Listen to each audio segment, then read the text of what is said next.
Good morning. We're working on Gem Wars today. What we're going to do to get started is we're going to be making a server system. So we're going to need to make this matchmaking polling service. We've already created the BLL, so we need to hook it up to the microservices, as well as we need to have our matchmaking servers connect. And I think we're going to do this with Mongo, and then also have an additional TCP connection. But we'll manage that in just a minute. So let's get started to make this matchmaking polling service.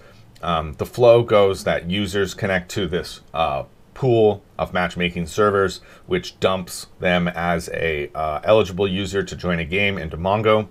Matchmaking polling service polls Mongo, and then combines those players into using ranking and whatnot.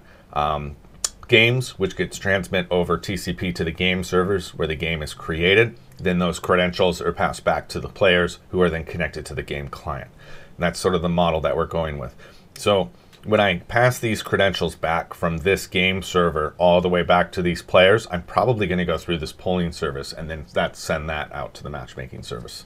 So let's just get going and see what we come up with. Okay, so currently in the back end, we're using ASP.NET C# for this, and .NET Core and Standard. We're going to create a new project, and I'm going to call this a worker service, and I want to put this inside of the backend client, and I'm going to call this phs.gemwars.matchmakingpoll,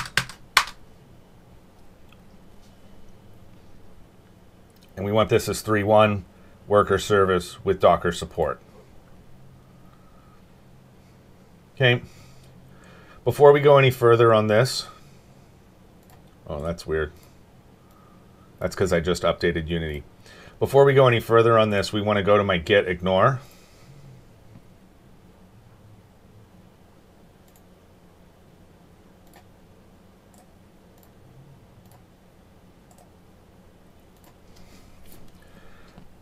And I need to add in this path here as a matchmaking poll.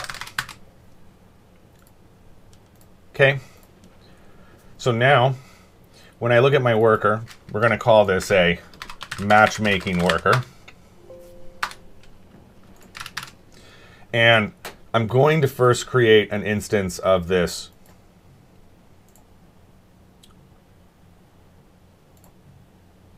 Where did it go?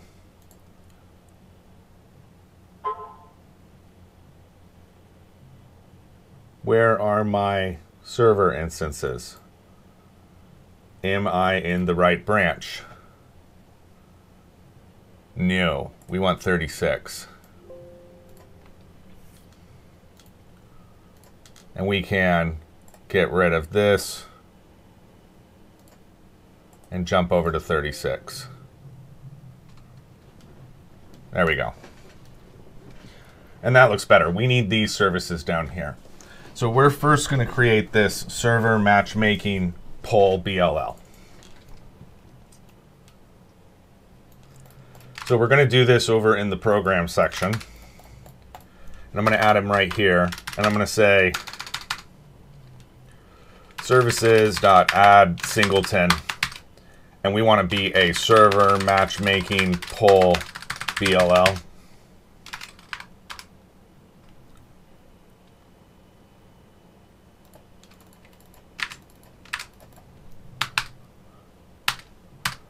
And then we're going to have a provider here so that we can create a specific instance for this.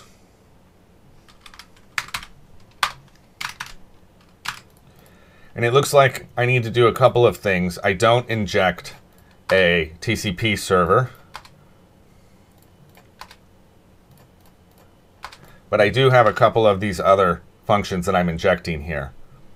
So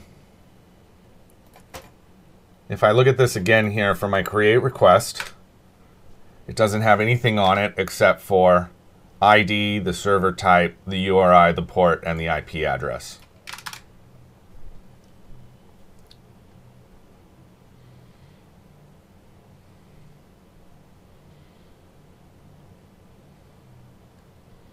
Yeah. Okay, so here we're going to do a new server matchmaking poll BLL. And we need to pass in my new parameter for the create request.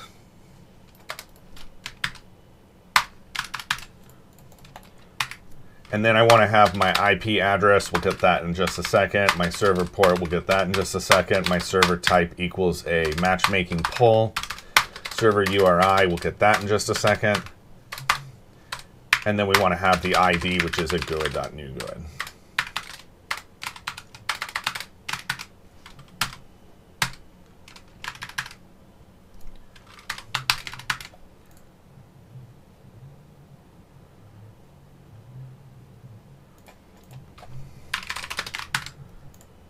Okay, the next one that we need to pass in is a service data access layer and then a matchmaking poll BLL.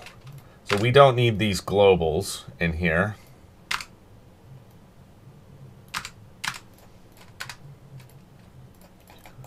So we'll step down into the generic here and we're going to remove these two.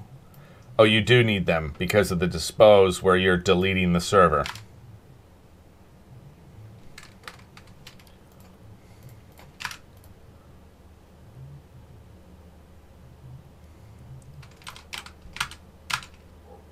Okay, which means we also need to have a services.add transient for my server data access layer, which is a server data access layer. This needs to pass in a mapper, so we need to have a services.add singleton for my mapper, which is a automap.create mapper.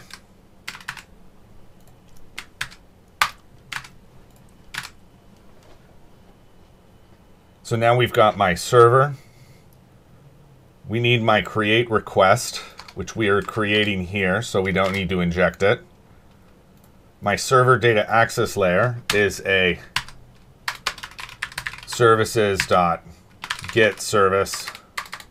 Sorry, it's a provider.get service, call it iServer data access layer. And then we need to get the matchmaking poll, which is another provider.get service of my matchmaking poll BLL. And then finally we want to do a provider.get service of my iGlobals.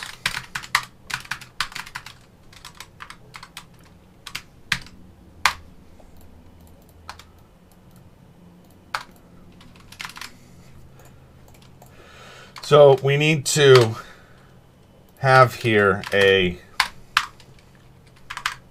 services.add transient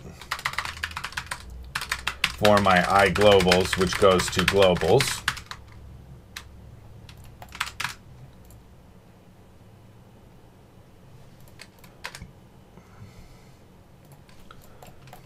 Okay, now what we need to do is we need to add a singleton for my type of matchmaking poll BLL.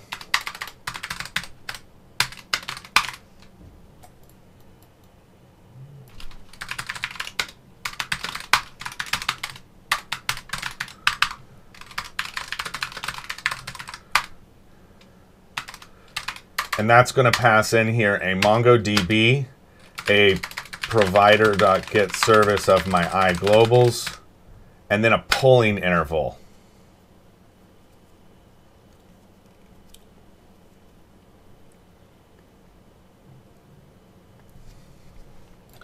So in globals, I'm going to add in here a new matchmaking poll MongoDB polling interval in milliseconds. And I want this to be an integer.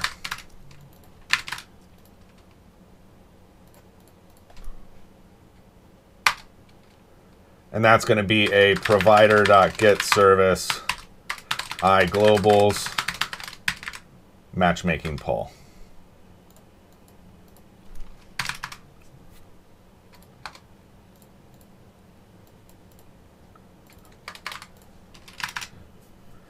Okay, the one that we're missing here is MongoDB. So we can just copy that from this one here.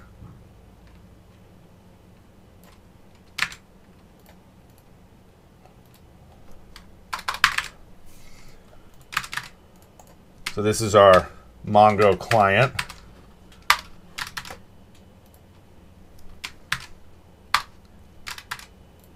Like that.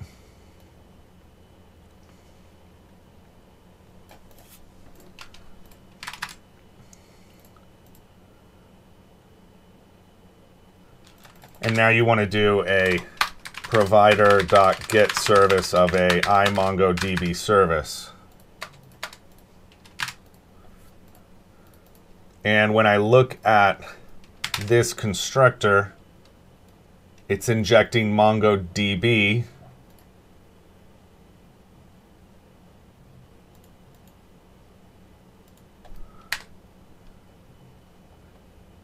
iMongo database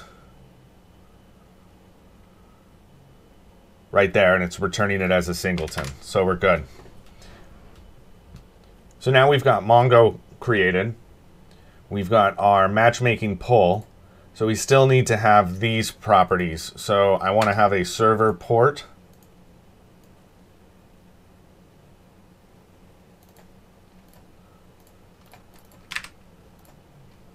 Which is a provider.get service of iglobals.that. That needs to be an integer. Which also means that my entities for server, that's good.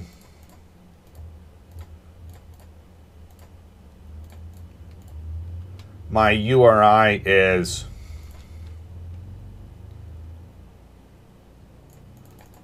matchmaking pull TCP URI.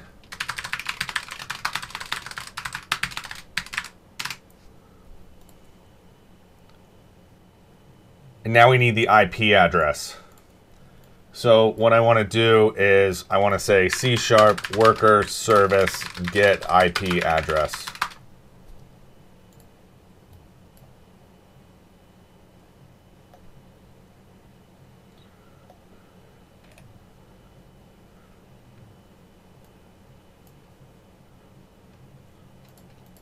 Let's do it as a console application.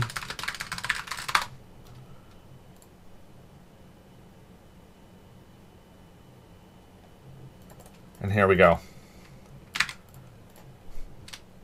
So when I look at this, I can just do dns.hostname.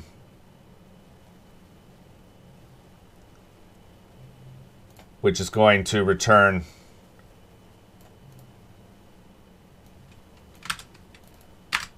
this iHost entry.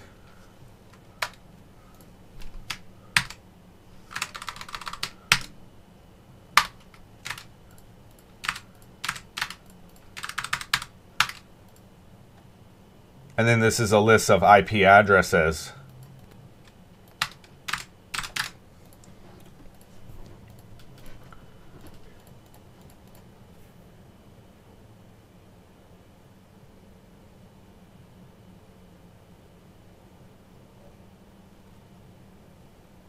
I'm going to look at what this returns here for each of these.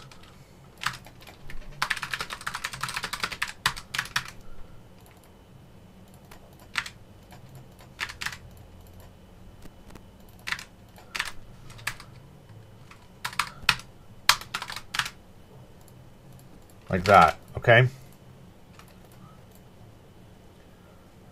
And now, when I look at my program for this, the worker, we can see that we have our worker running.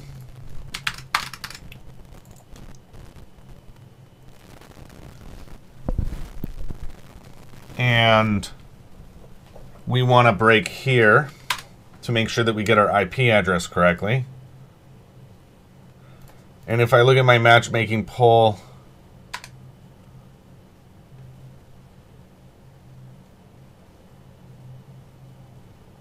just have a little bit of work to do here to finish up this service. Let's go ahead and start it. Oh, I need to have an update method in this, right? So in my worker, we can just copy how I have this one here.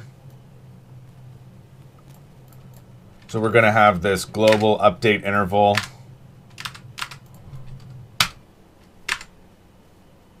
I want to pass in here my iGlobals.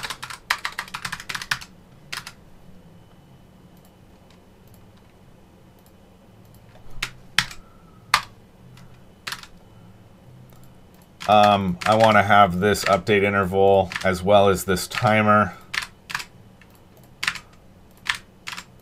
We're going to start our timer. TCP server.start. If I look at my poll,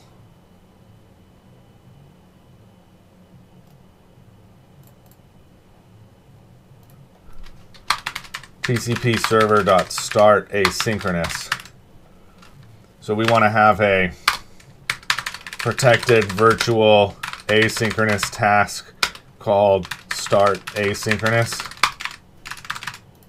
We'll make this a public.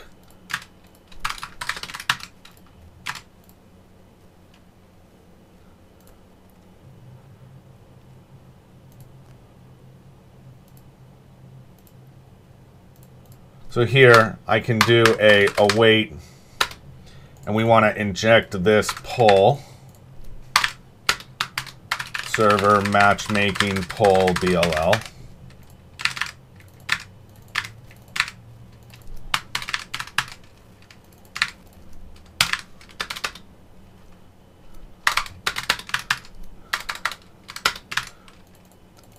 Like that.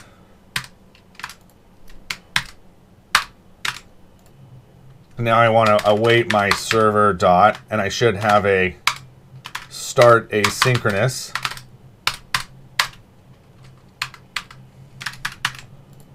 And then we have this callback. Okay, we also want to have a dispose here. And when we dispose it, we're going to dispose our timer. And I want to dispose my server matchmaking poll.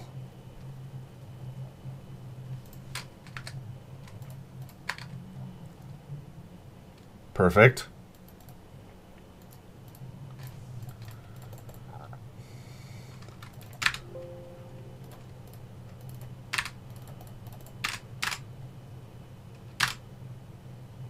And then we want to have my on timer update. And we're going to do this for my server. And I think that's it for this. So let's go ahead and rebuild it. I'm going to need to add in those globals, which I can't show on screen, so that'll just take a second.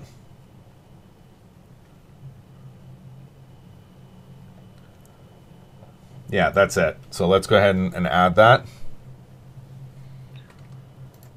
Just a second, please.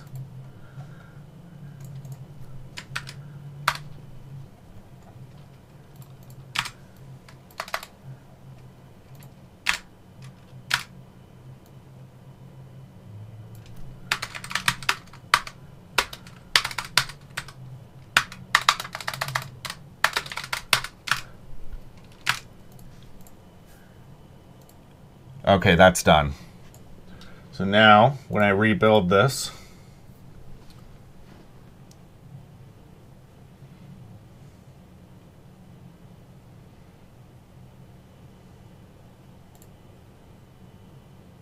we need to fix our constructor here,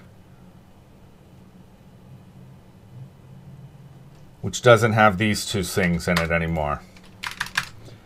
And then in this program, we can get rid of my we'll leave that for now. Okay, so let's rebuild it and then run it.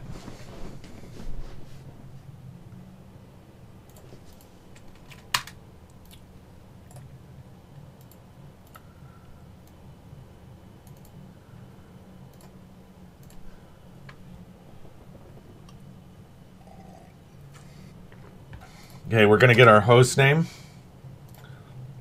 We're going to get our IP entry. I don't want to show this on screen. Just a second.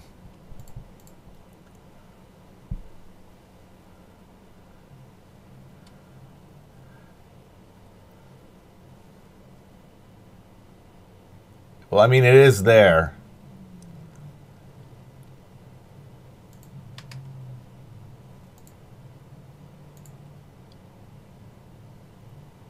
Is IP6 link local?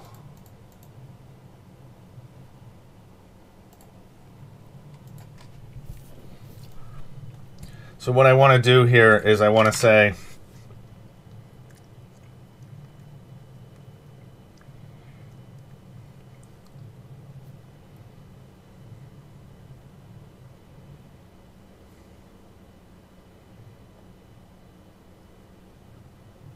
we're just going to go into the globals here.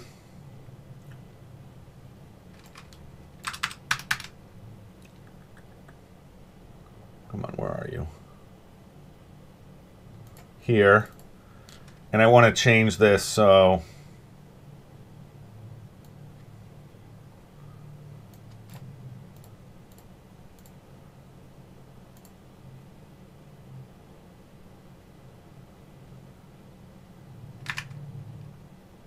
we're just going to manually specify the IP address.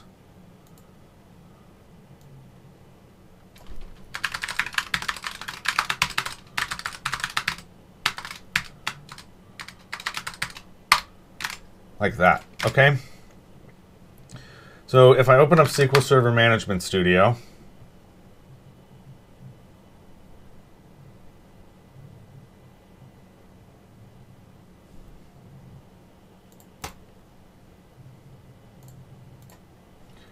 and I look at my database here,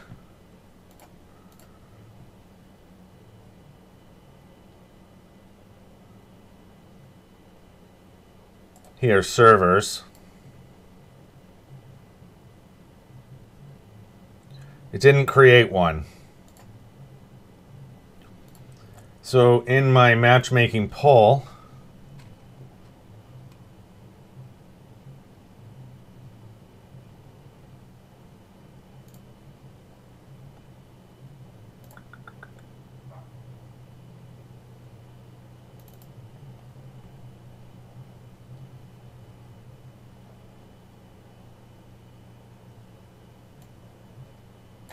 so this is automatically looking in Mongo, but it never first created itself, right?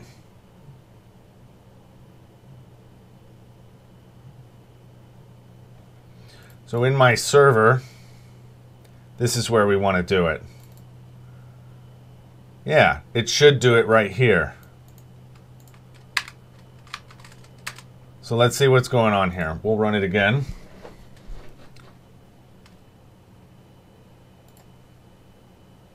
Give me just a second to add this variable.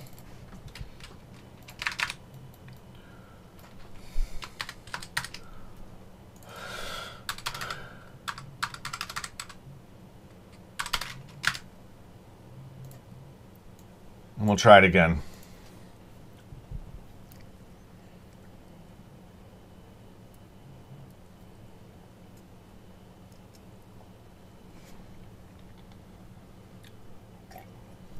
This time when I try to create this,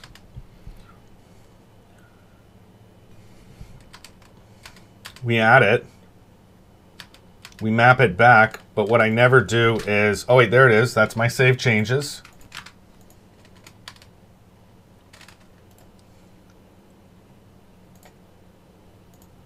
There it is.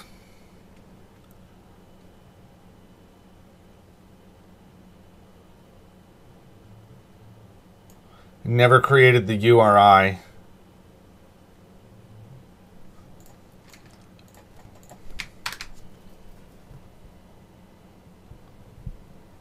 So what I need to do is,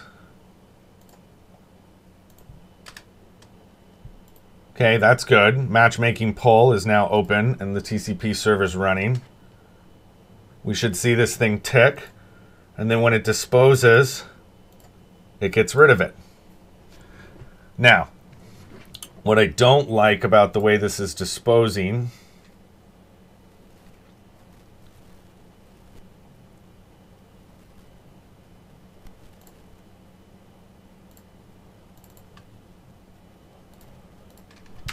is that it's actually removing it.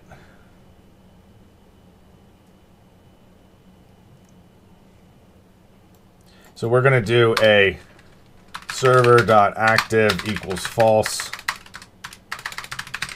And then I want to do a context.entry of my server.state equals modified. That way it doesn't delete it. Okay, so that's working. And we have our TCP server open.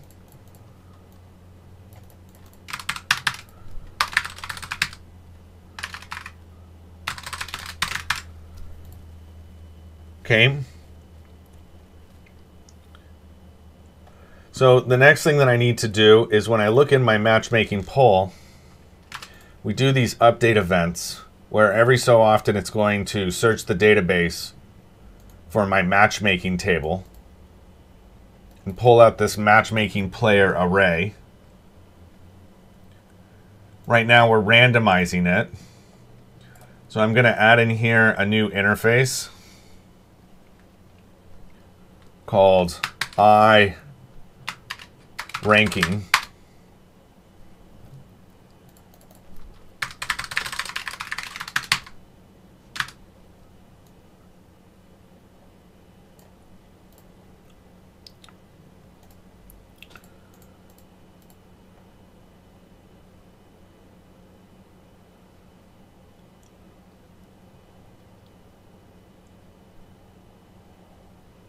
So we can do it right here. I'm going to make a new function here called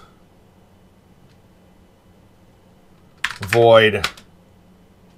We're going to do this as a task, assign games asynchronous.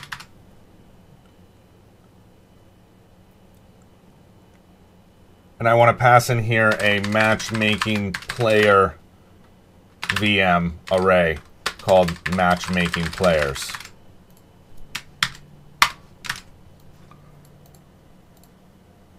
Now, because we're not actually using this outside of the BLL, I'm just going to change this to be a class called ranking.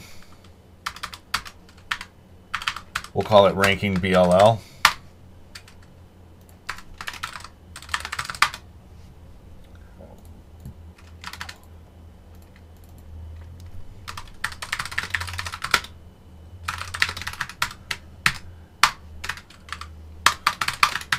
Like that.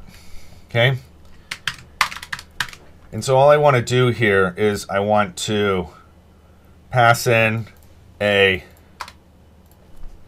application database context. And I want to do all of this here.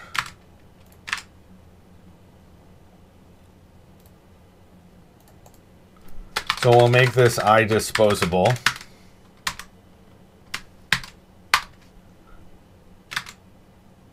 And I want to return a dictionary of games this.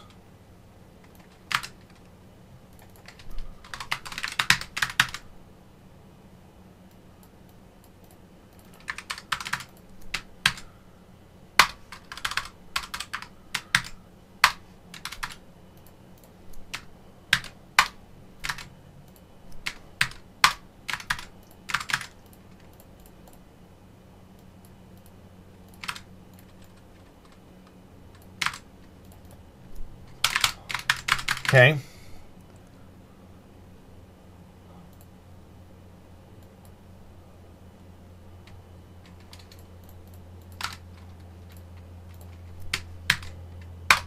And then you want to return this matchmaking games at the end.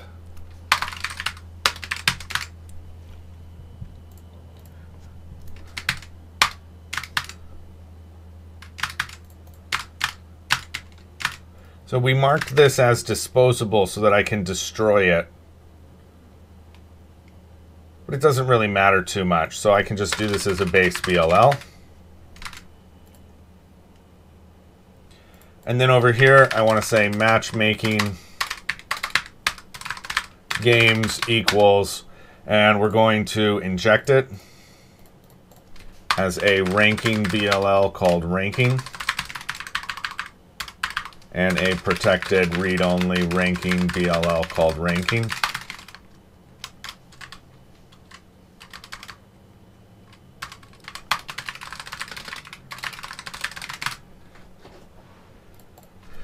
And we do a await ranking dot assign games of my matchmaking players and my context.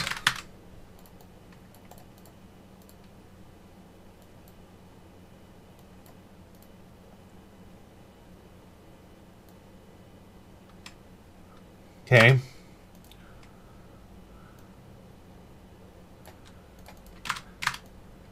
Get rid of that too.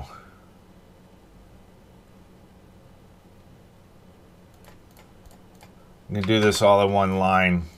Save a little code space.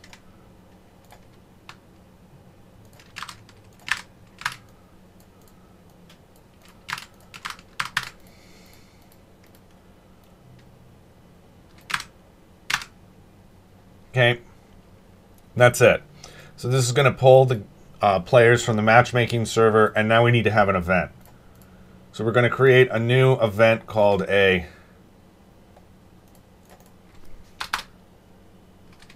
public delegate task, and we're going to call it a server event handler of type T. We're going to pass in an object sender and a T args, where my T is a base args.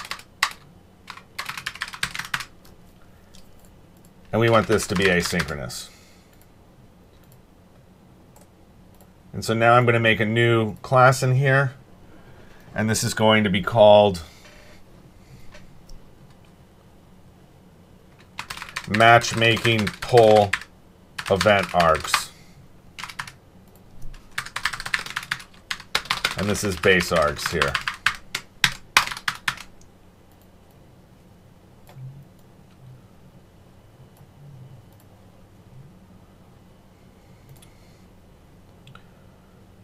So up here, I want to have a public event called server event handler asynchronous. And we're going to pass in a type of matchmaking poll event args. And this is called matchmaking poll event.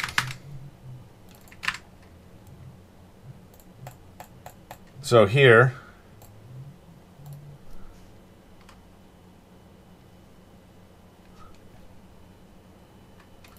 this is my dictionary of games.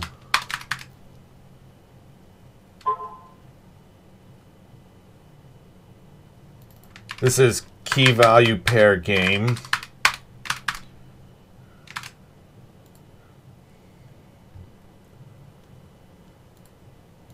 And now what I want to do is an await.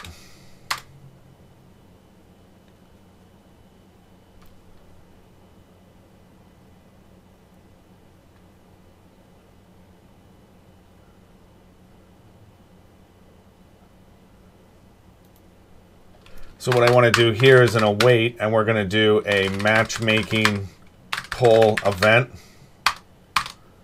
And we want to invoke it. And this will fail because it's asynchronous unless I make sure that it's not null here.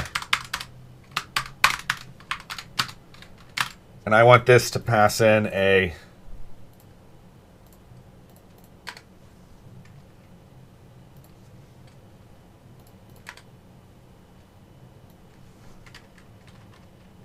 dictionary of this.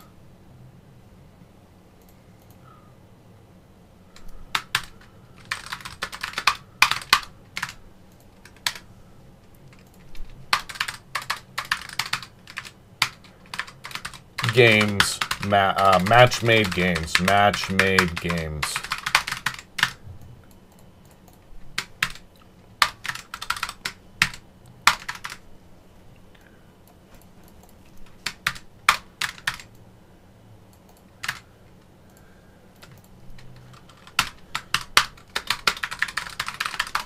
Like that. Okay. And the reason why we're doing that with an event is because in server matchmaking poll, we have the BLL here, and I can do my event.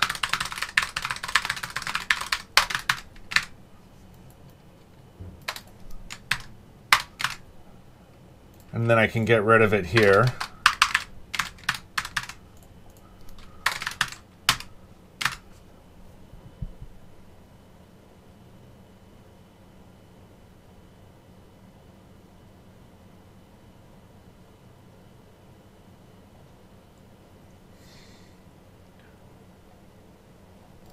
Up here, you also want to have a matchmaking poll BLL called matchmaking poll.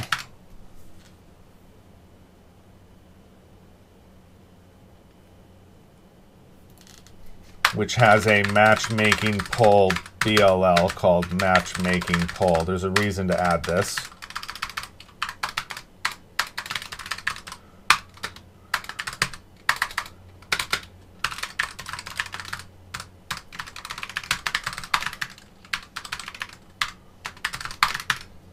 Because down here I want to do a matchmaking poll.dispose.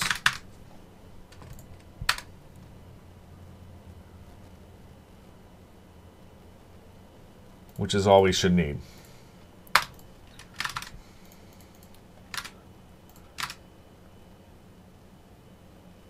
So again, that starts the server.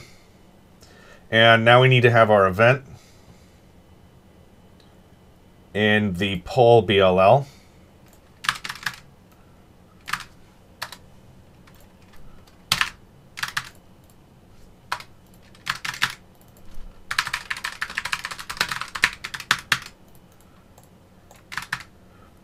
And now what I want to do is I need to send information to each one of my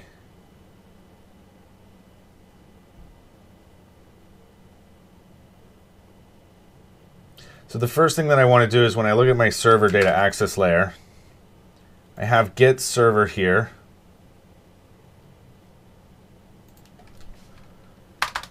And if I switch here on my entity, I can do a case server game, a case server matchmaking, and a case server matchmaking game. And then I can do a return await get server game of my ID and my context. And then matchmaking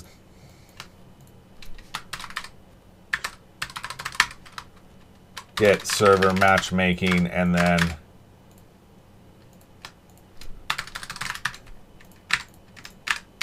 get server matchmaking poll asynchronous.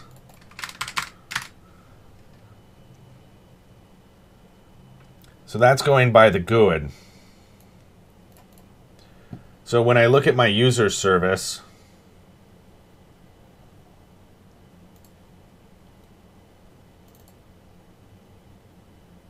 not this one, this server matchmaking poll has a matchmaking poll user service.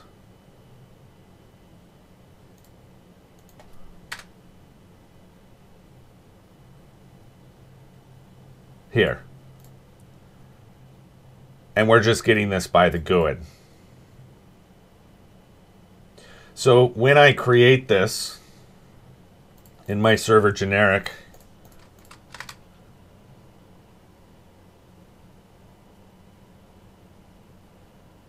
the first thing that I want to do is map these properties correctly. So for member, we want to do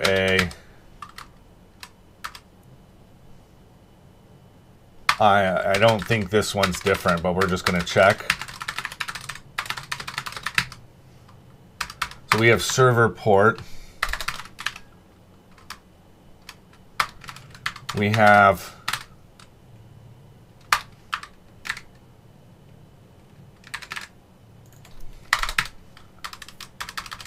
TCP URI, which is server URI. Okay, we're going to want this on all of the create requests.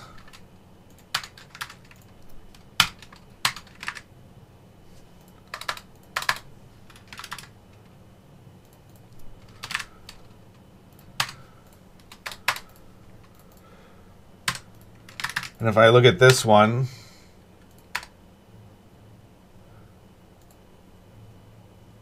to the DTO,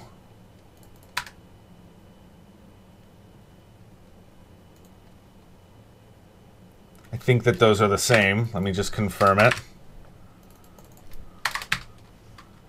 TCP URI to TCP URI. So yeah, those are the same. That should be fine. Okay, on my server create request,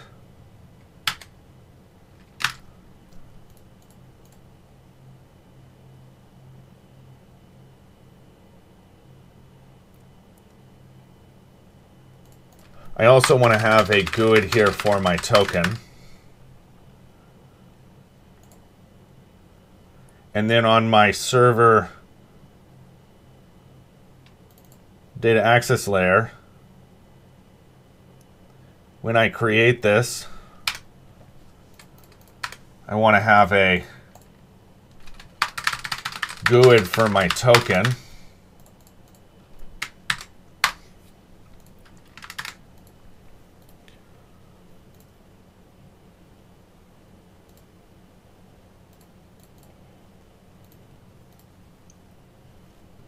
Okay, that's happening with the create request, which is being passed here.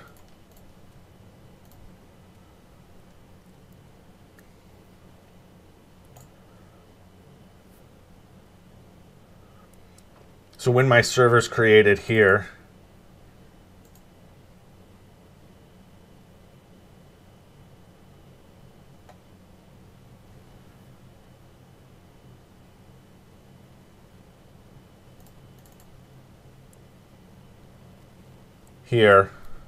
my token is going to be a GUID.newGUID.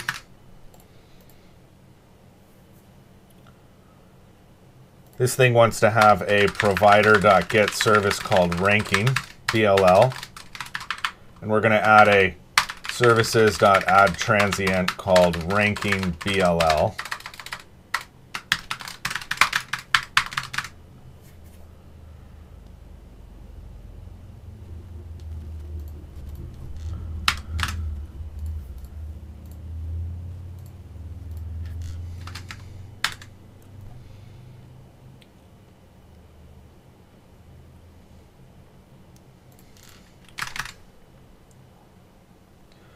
Okay, so now in my TCP server, I should have a number of these connections. And then I have user connections. What's the difference here? I think a connection server has a number of user connections.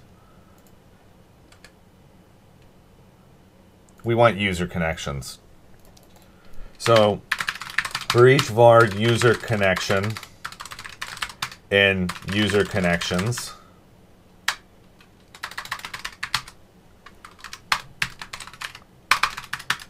if I look at my service that I wrote,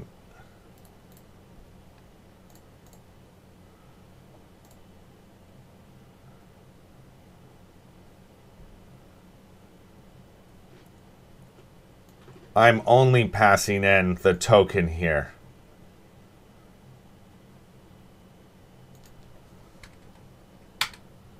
So when I look at this again, I'm going to make this a string called token.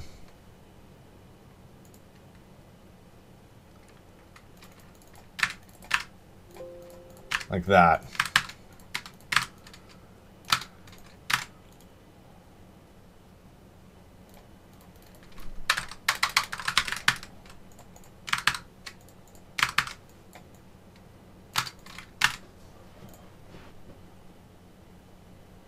Okay.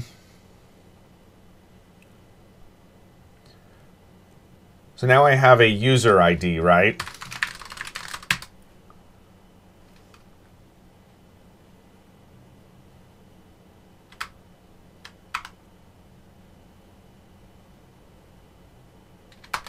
What is this?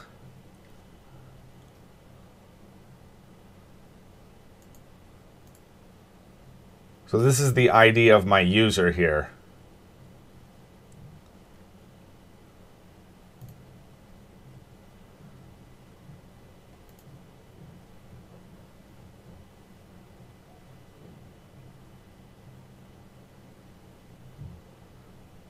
Which is my token. So I want to do an await data access layer dot read. You have a get server asynchronous, which is going to be this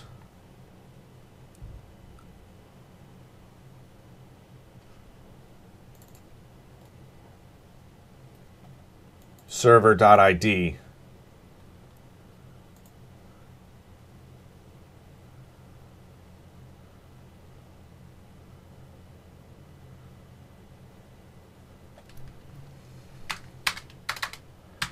And you also want to have a using var context equals new application database context of globals.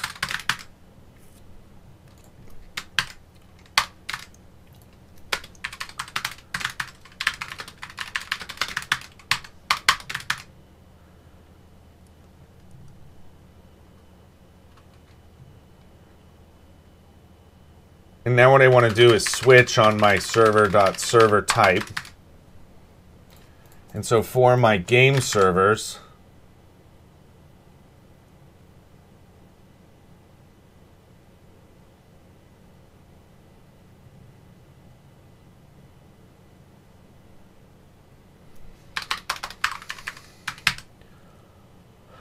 this is your match-made games here.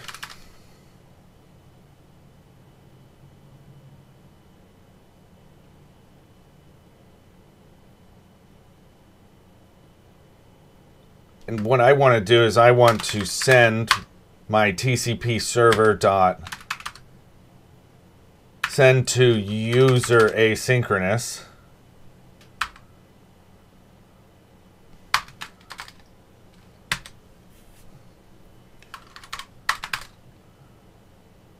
And that's going to be from my user connection.id.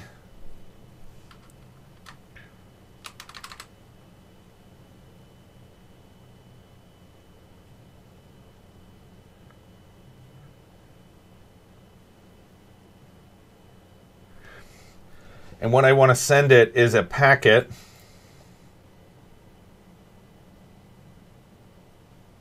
But you only want to send it to the correct server.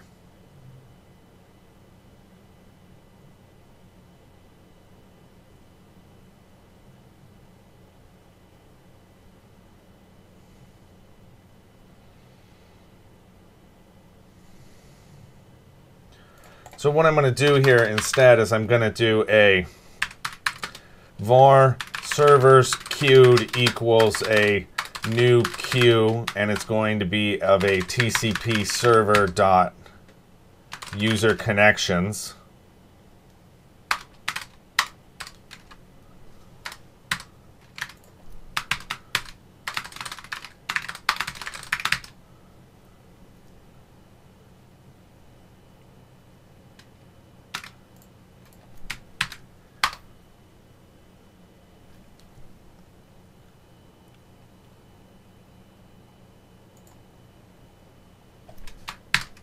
And I want to do this as a order by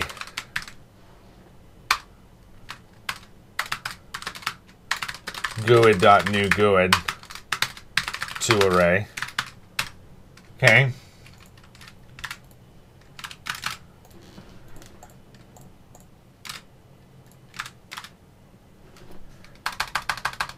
And what I want to do is a for each var arg and args.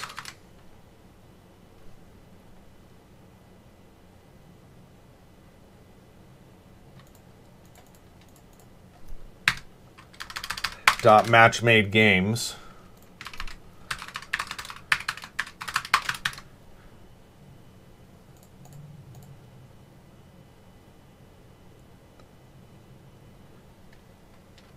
I want to do a while there are servers queued here.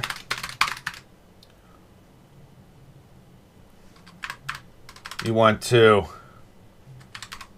try and dequeue a out connections.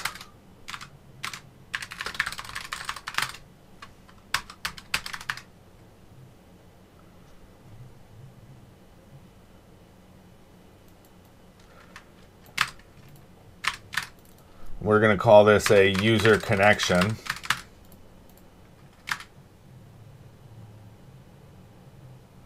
And then we're going to get the server type.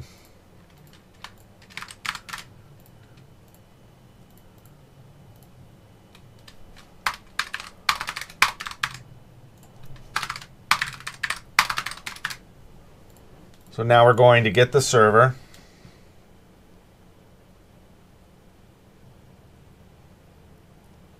I need to send this over to the user.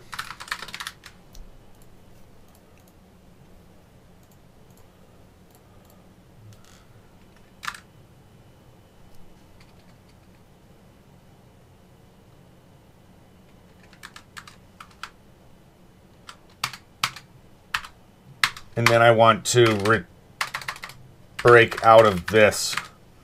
We're going to say var is sent equals false, is sent equals true. If it is sent, then you want to do a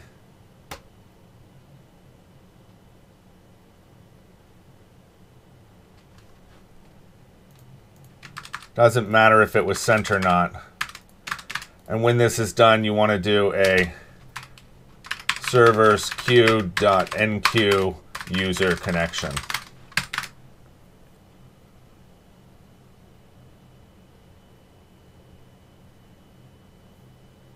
Yeah, you do need to have a var is sent equals false, is sent equals true. If it is sent, then we need to break out.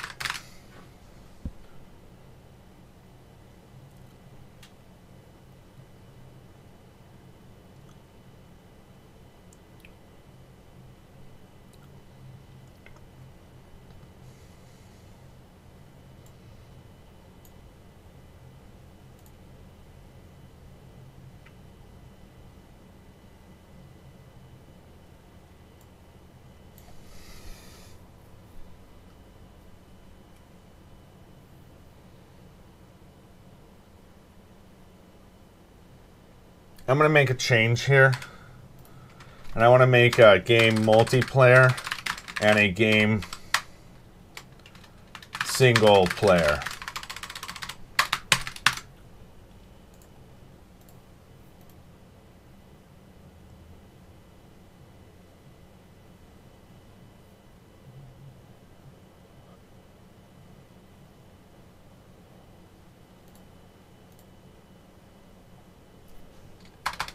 So what I want to do now is switch on my match made game dot key.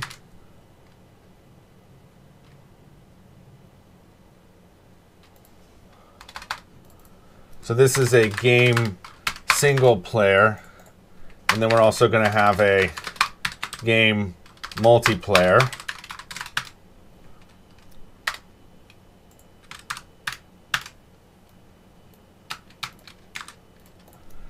So in single player,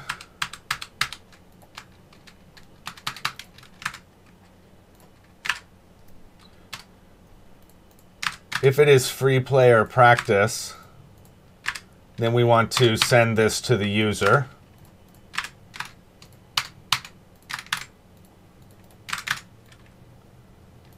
And if we have a game multiplayer server,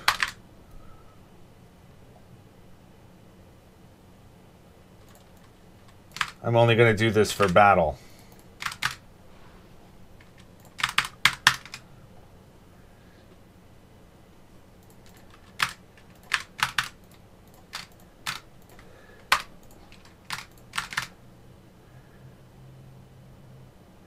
Okay.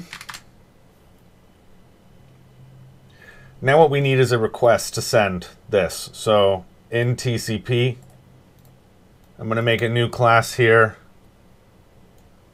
And I want to call this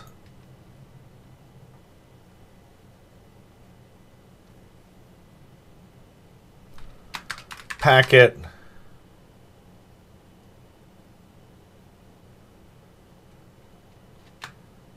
match made games.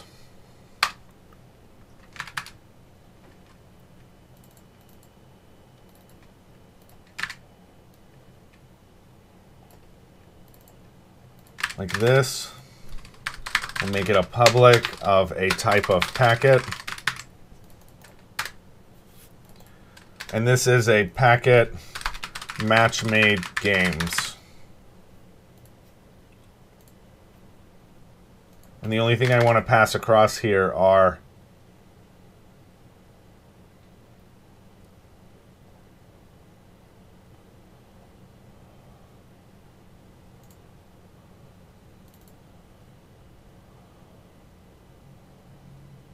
this. No. This one.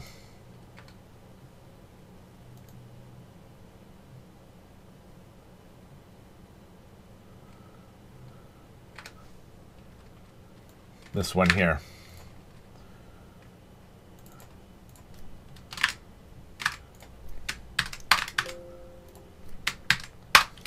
Okay.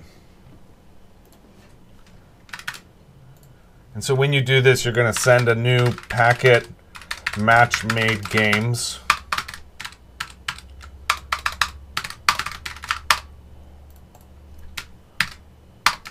to my match made games is a,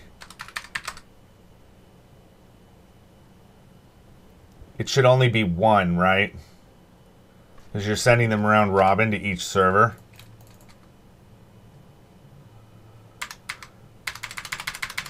So it's just a collection of games, right?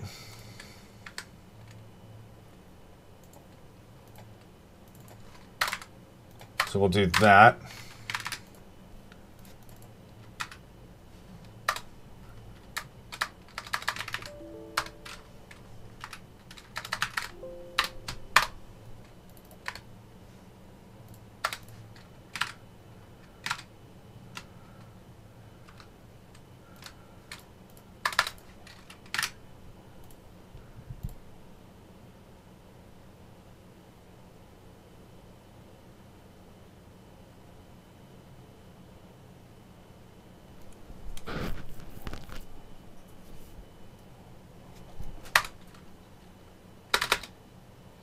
And I want to set that equal to my match made game dot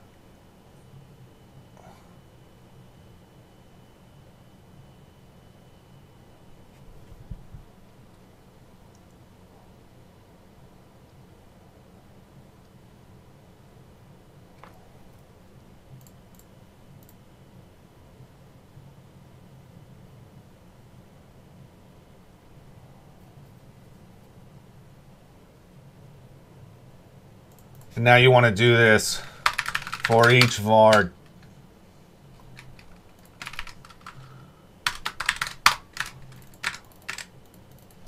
match made game, like that.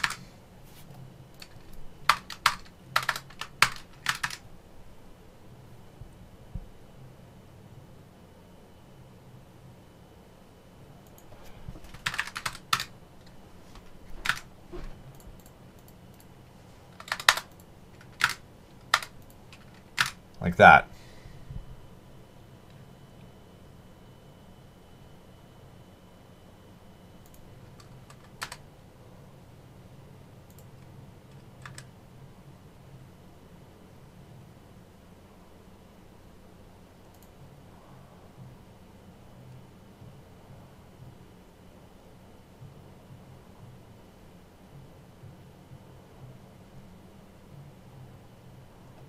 This needs to be a JSON convert serialize object of this.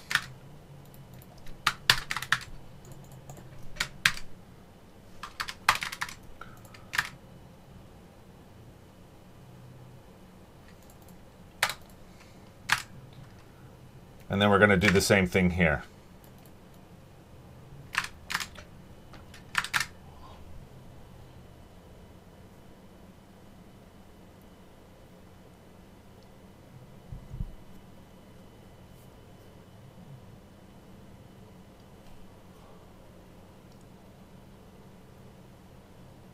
Okay, I think that'll work. So let's go ahead and rebuild this.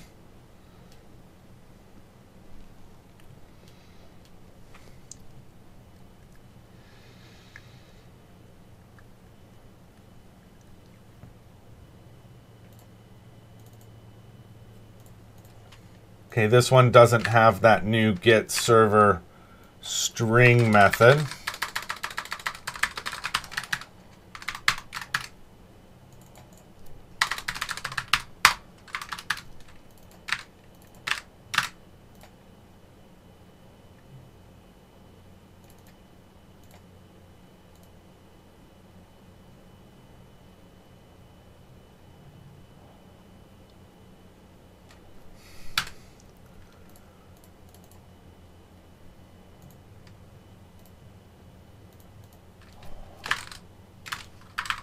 If you can GUID.try parse my token out var GUID.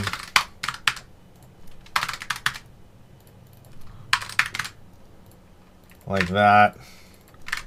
Like that.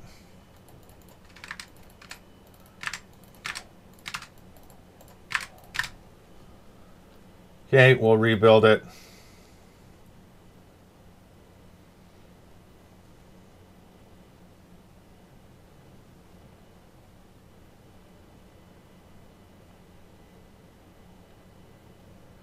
Says ranking BLL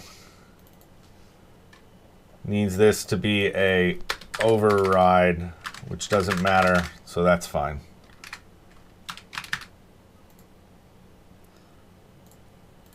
So now what we need to do is on my web API, we set that as the startup project, and we need to add a migration called added token to servers.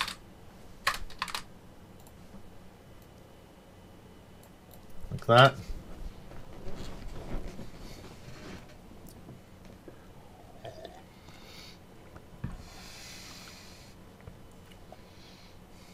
Now we're going to do a update database.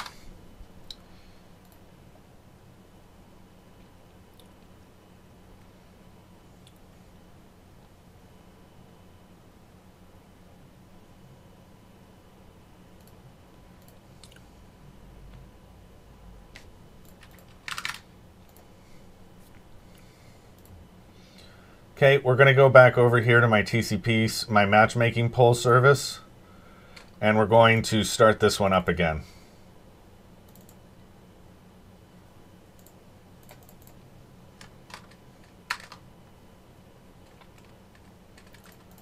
And we want to look at where this is getting called and also where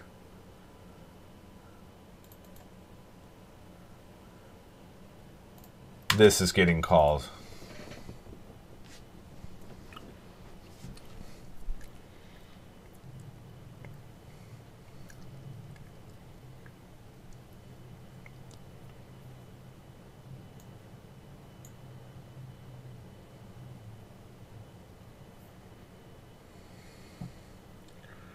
Okay, so I don't think this update is running in matchmaking poll, which means in my matchmaking poll BLL, when I'm running the update,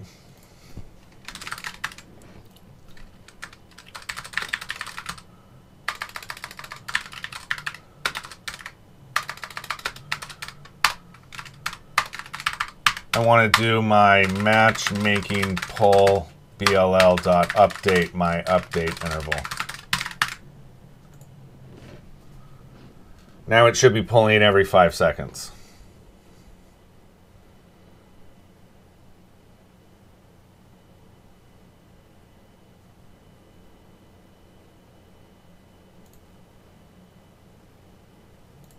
Okay, here we go. We're going to get my matchmaking players, and it says source cannot be null, so it can't find a matchmaking table. If I open up Compass, there it is, every 5 seconds, that's right.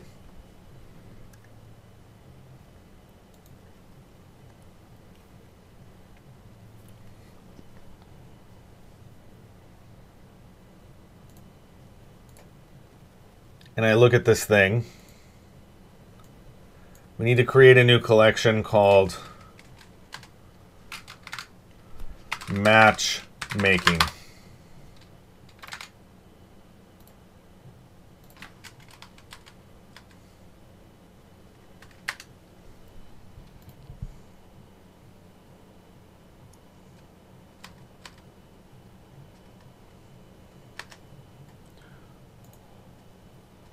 So let's go ahead and do this.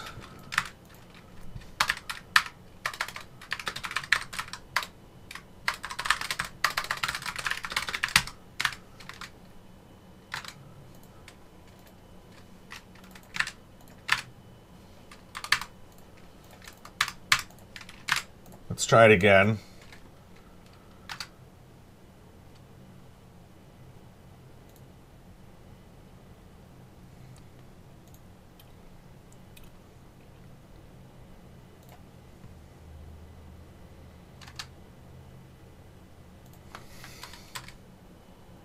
So that's coming back null.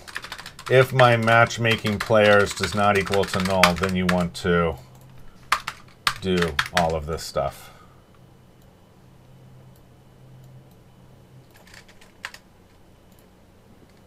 Okay, so this is working now. So let's create our second microservice. We need to make our matchmaking server. So we will create a new project here, and it's called a worker service in the backend clients, and I'm going to call this phs.gemwars.matchmaking.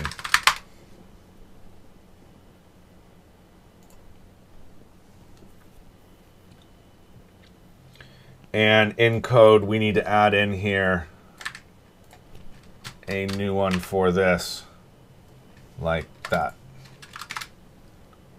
Okay, so we're going to call this a matchmaking worker. And this one's a little bit different. If I look at my matchmaking BLL, we don't really have too much in here at this moment. We have a create request. We have a BLL. I know when this gets created, we're creating the right type.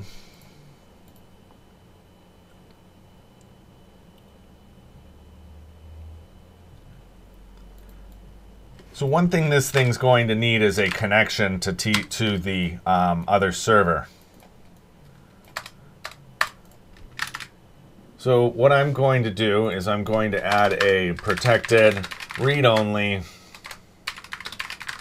TCP net client called TCP client. And we're going to say TCP client equals a new TCP net client. And we need to pass in a params TCP client and then an OAuth token. And our token comes from the create request.token.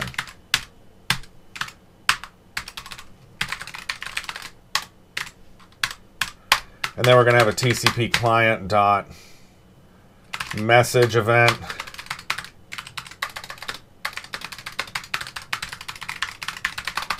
A TCP client dot connection event.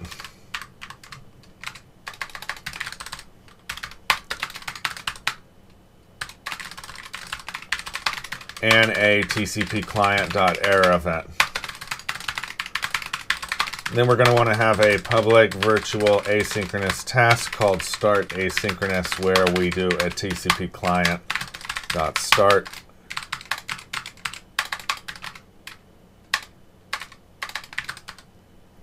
Connect asynchronous.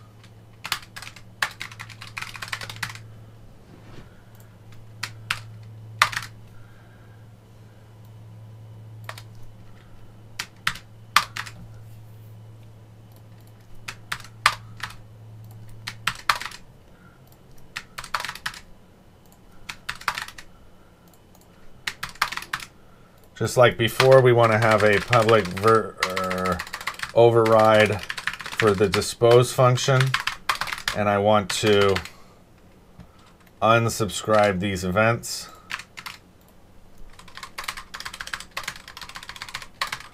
And then do a TCP client.dispose.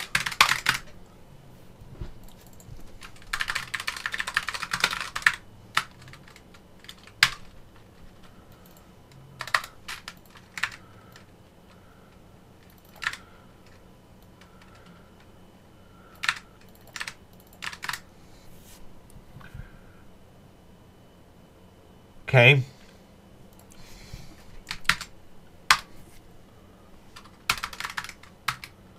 My end of line characters is that.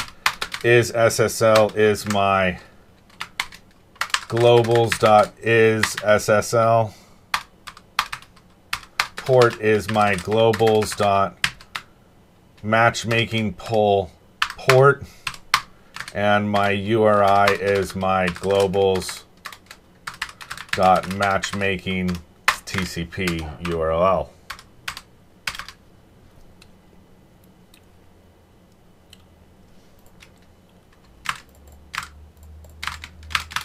And the only thing I want to do here is return a task.completed task.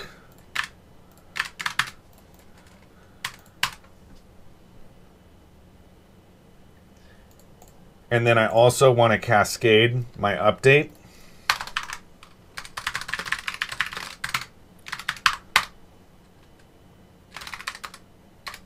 Matchmaking BLL.update my update interval.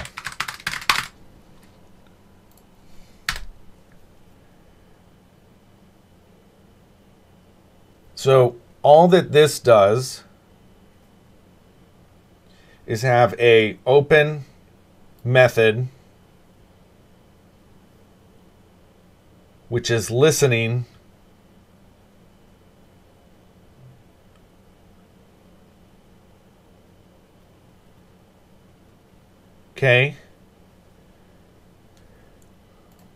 which means that we have a little bit more here.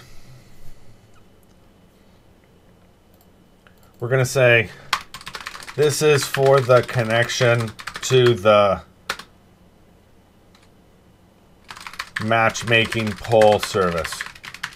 But we're also going to need to have a ITCP net server auth of a GUID called TCP server.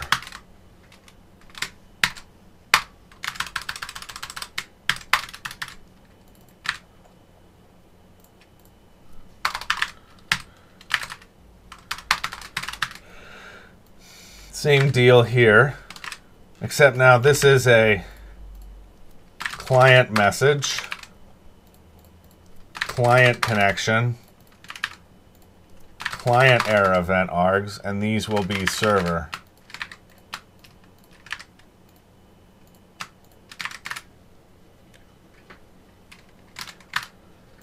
And then down here we're going to have a TCP server. I want to do an await my TCP client.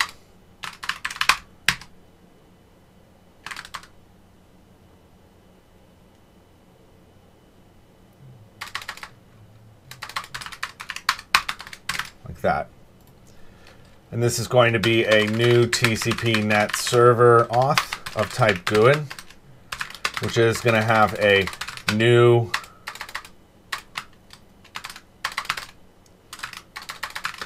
params TCP server auth. And I believe I already have this.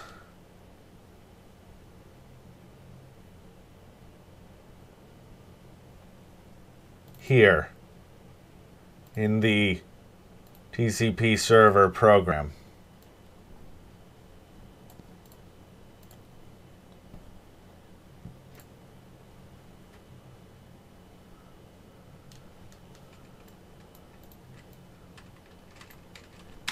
I do.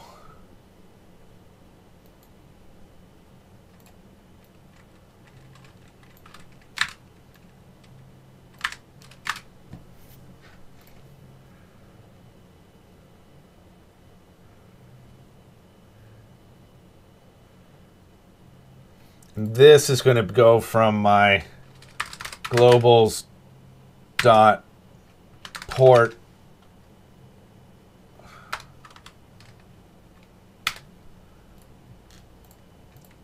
and what I want to have here is a matchmaking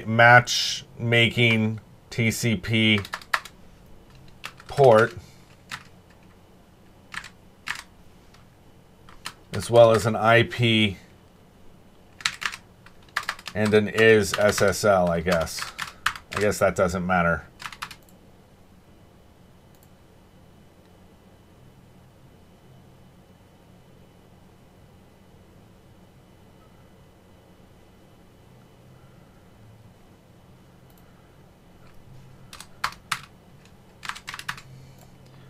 And then here I want to have a user service.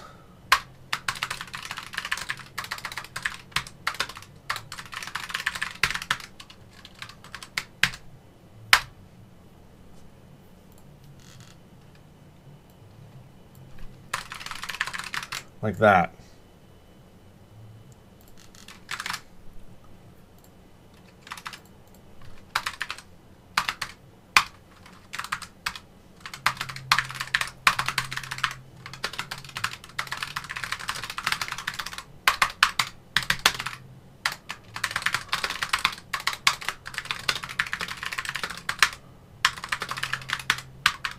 And then we want to just have a something like that, okay? And then I want to do a TCP server dot on. We're going to say message event plus equals to on server message event.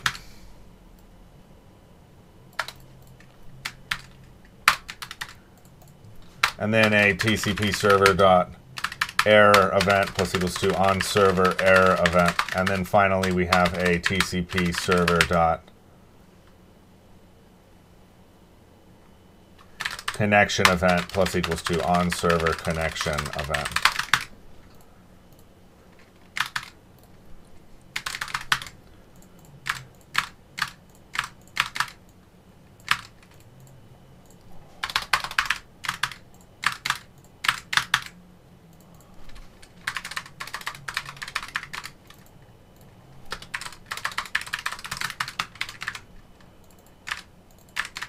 And all we want to have here again is a return task.completed task.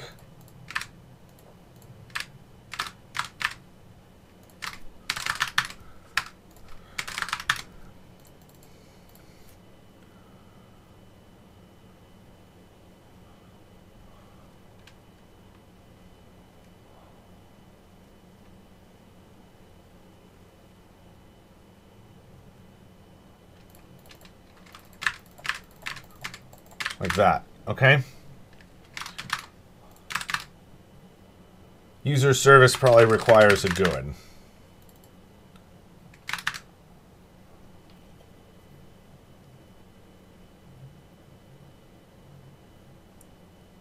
So when you get a server message event, we want to switch on my args.message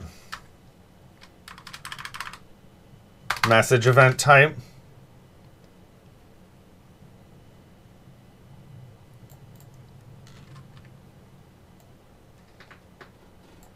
Where am I capturing my messages received?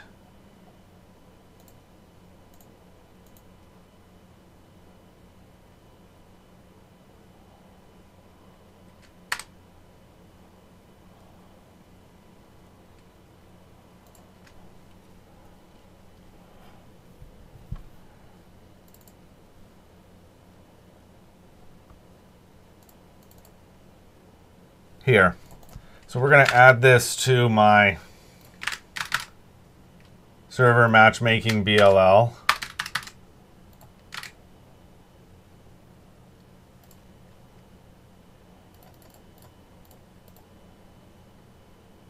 And I want to give this a try and a catch.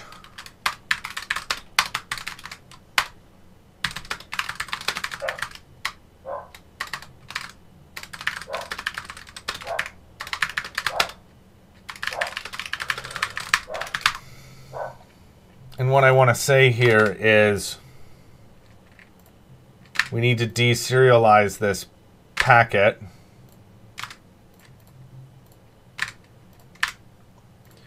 And then if my messages don't exist, then we're going to add them.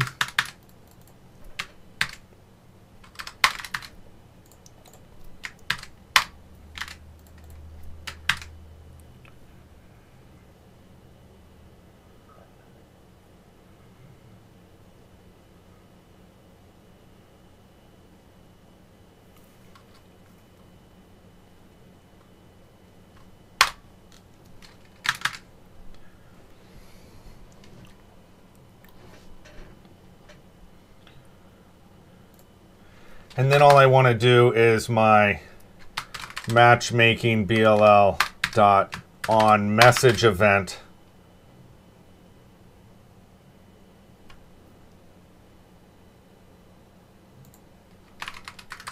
we'll do this for the packet request game and then my args.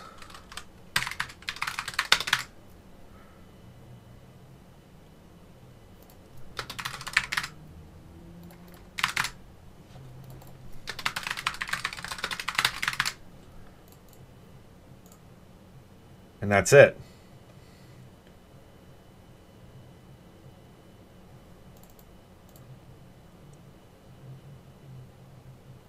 So if we get a message event here, we're going to do a thread.sleep.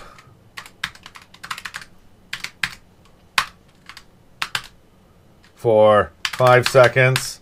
And then I want to do a start asynchronous.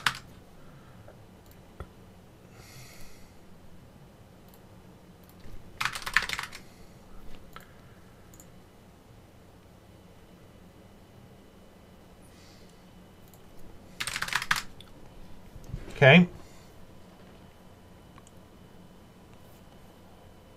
So now this is going to be set up so that when we start it, it's going to connect to both the client and the server. So in the matchmaking poll here, we need to create my services, and we can use the one that we already made as a guide.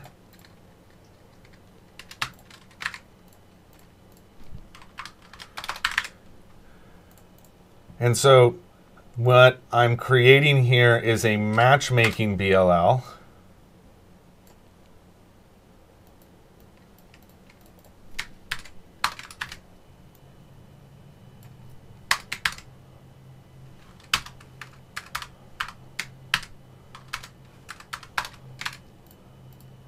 We need to add globals. Oops.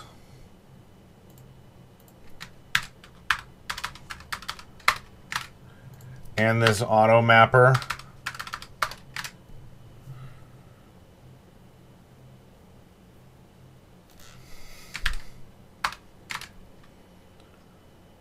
We'll fix this in a second.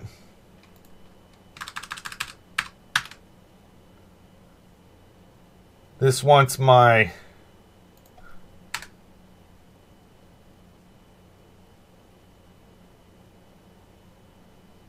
what happened here?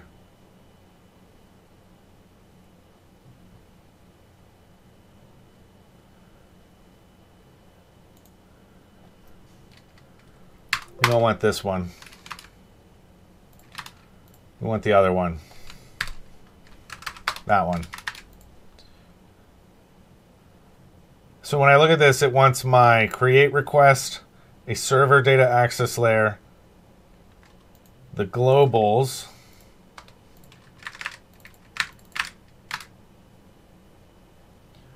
an iUser service of GUID,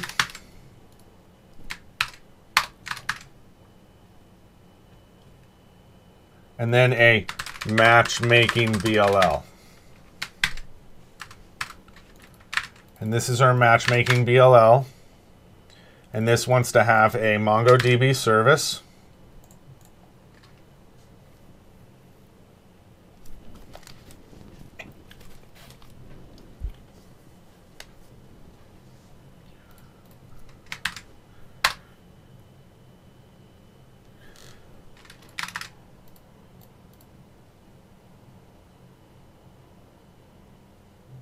Mongo, and then it's the game data access layer, just like that. So up here we need to have Mongo. I need to have my game data access layer, which is here.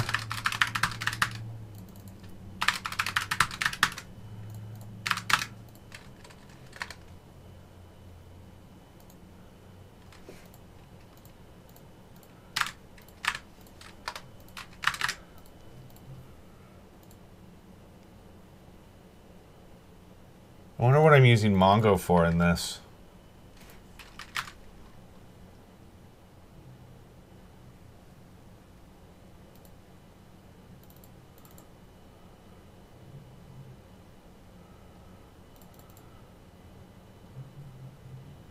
That's it. Okay.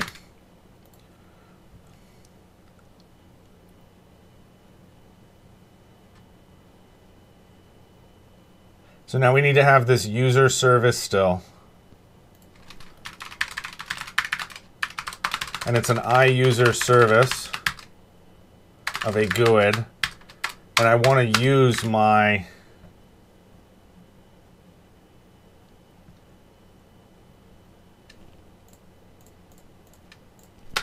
user service.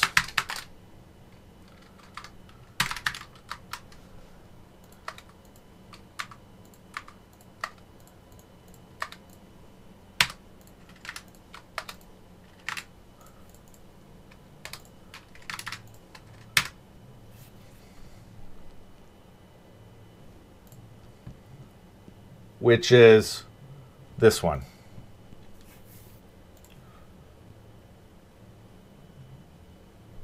And that should work.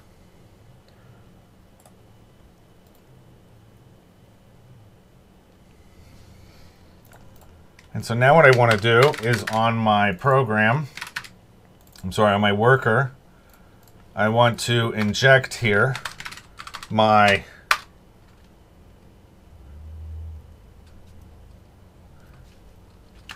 matchmaking BLL called matchmaking BLL, as well as my server matchmaking BLL called server matchmaking BLL.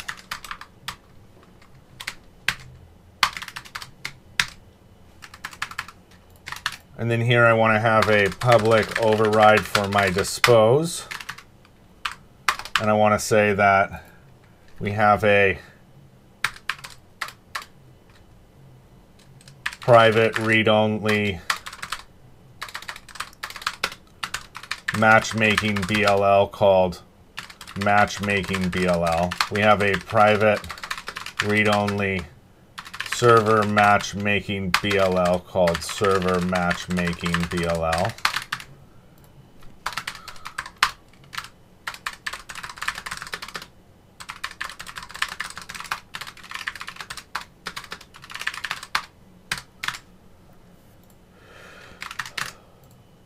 And so in my server, I want to do a await server dot start asynchronous.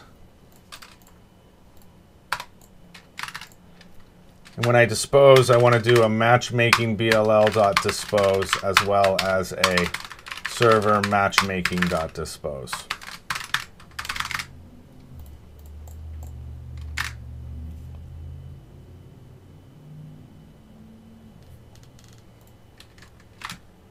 Back over here in the program side, I don't have these parameters specified.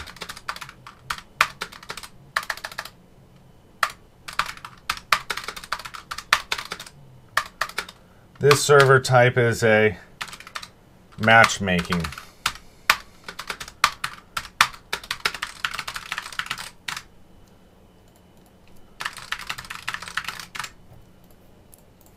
My port is 8765, and I'll set that in just a second.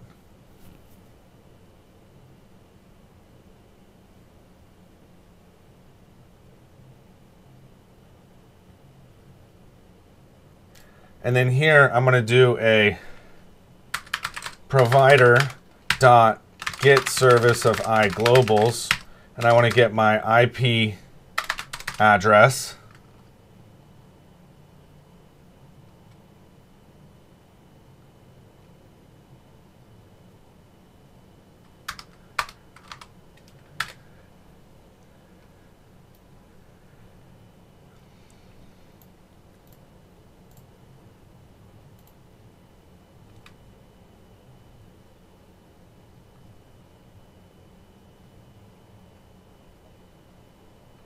Interesting, because the port would change depending on which one that you connect them to. Whatever, we'll worry about that later. IP address here is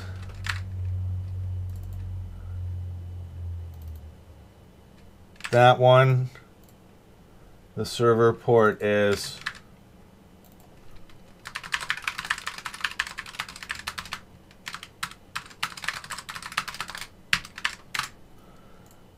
the server URI is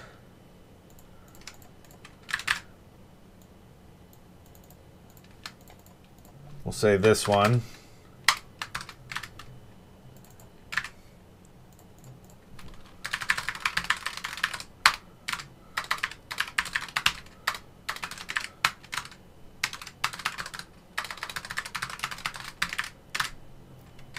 And when I look at my port here,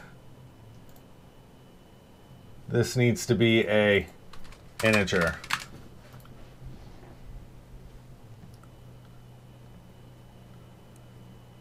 And that should be it.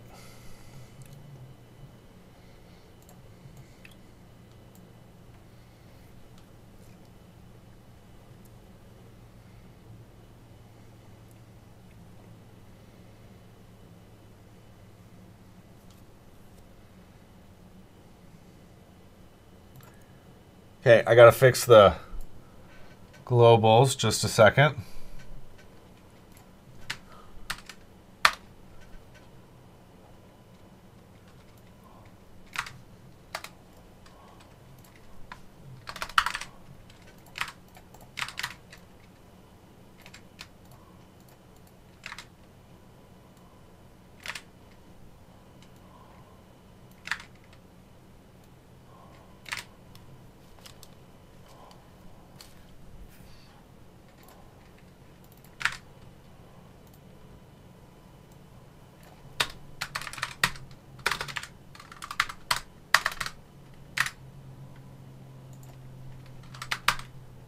Okay, that's done.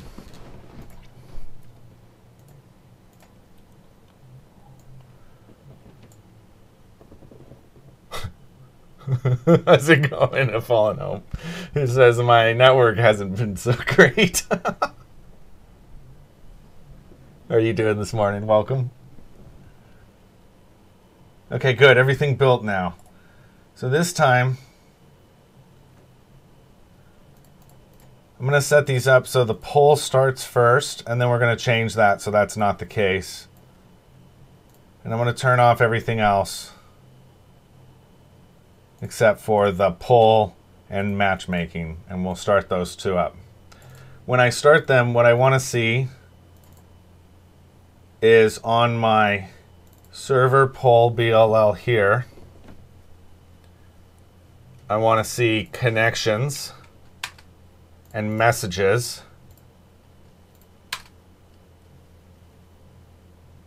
And on my matchmaking BLL here, I want to see connections and messages there, not on my server message events yet. Let's just start here and we'll run it.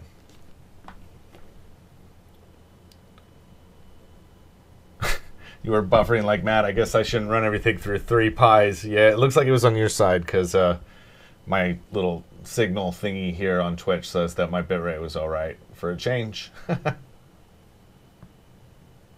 Oh, I need to stop this. See, it's building it in Docker. That's not what we want.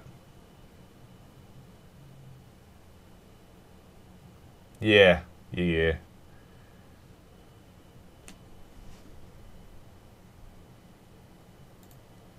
I don't want this to build in Docker.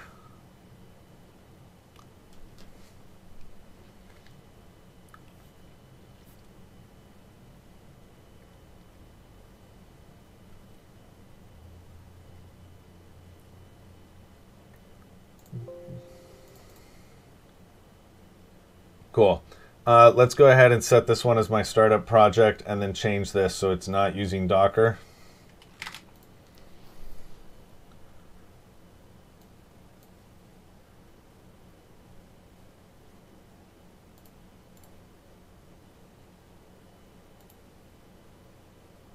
It says my data access layer, server data access layer is null. So in startup, you have game data access layer, but no service data access layer. Server data access layer.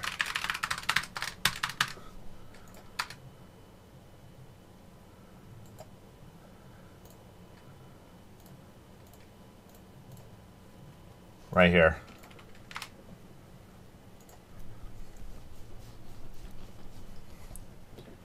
Oh, I'm sorry, man.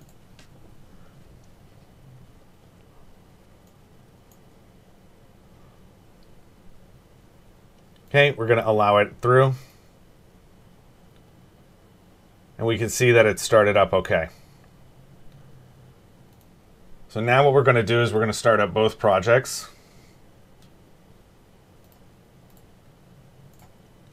And run all this through.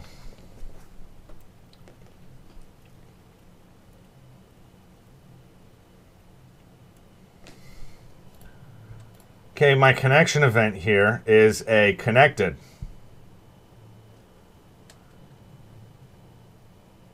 And that's in my matchmaking, so that's good. And here it is over on the matchmaking poll. And I should have a new service type called connected. Which looks great.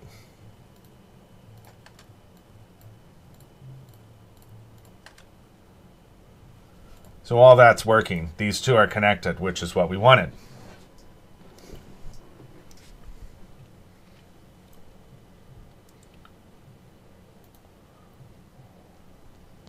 So we could send these requests just over the wire, but then everything is ephemeral. So I'm not sure I want to do that. It's funny, when I reboot my router, it doesn't get a route because it relies on the DNS service of the Pi, but when the Pi loses internet, it goes into a weird loop and dies, so I have to reboot my Pis. Yeah. Maybe it's time to upgrade to FreeNAS. Okay, and then this is kicking through to the onMessage event.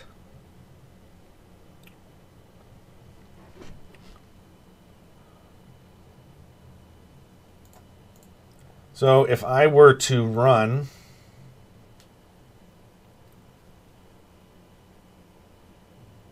my poll, let's go here to my matchmaking BLL.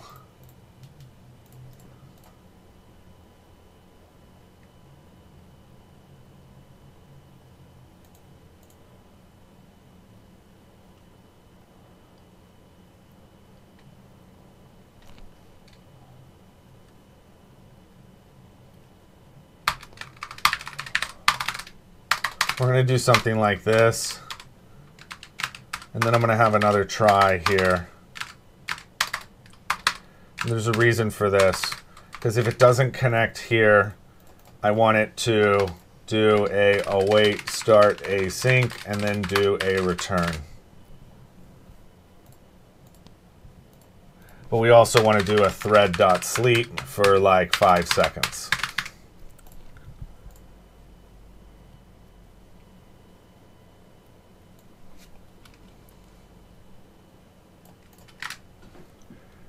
Now on my client connection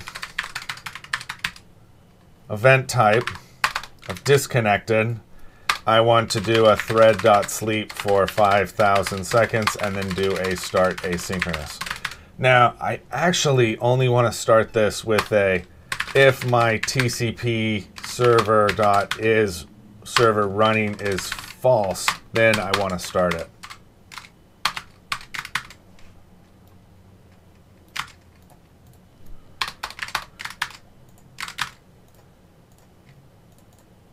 And now I want to say if my TCP client.is running is false, then I want to connect.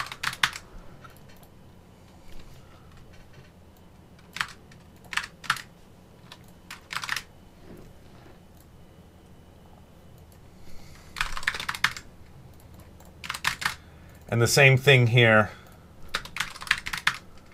which is if it doesn't start up, it will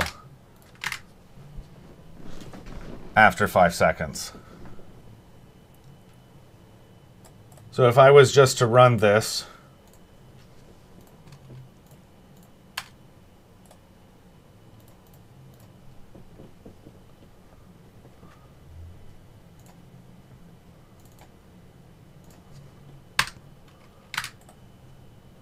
without the poll, so it doesn't have anything to connect to,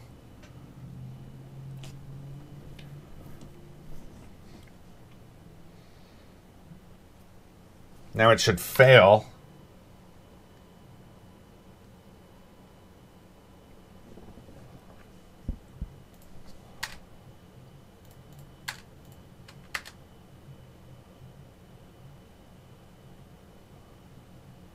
There it is, error event. Wait 5 seconds and then try again. And so now if I was to start the back end for the polling service,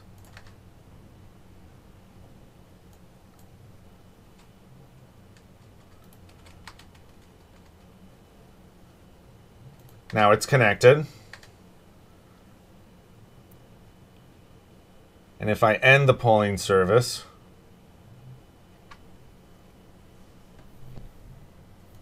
now we get the error event and it should start trying to reconnect.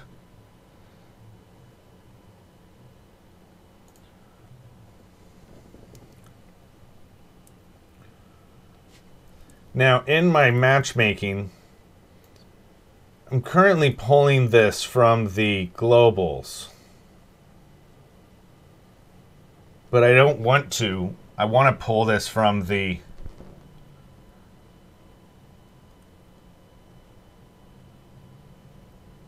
server information that I'm storing.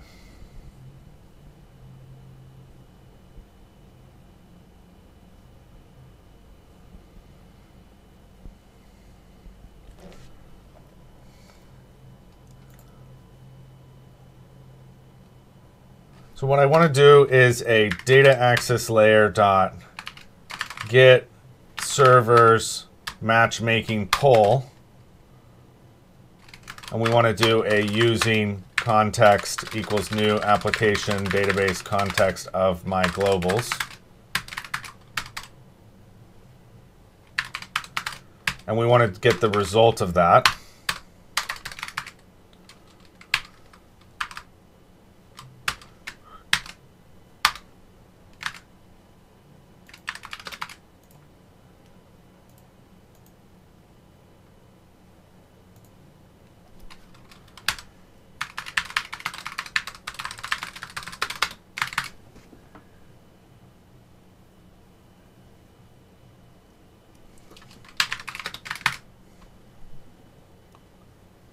Interesting. Okay.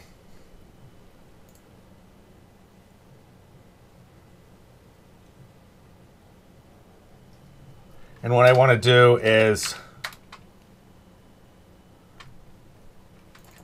get this from the first one.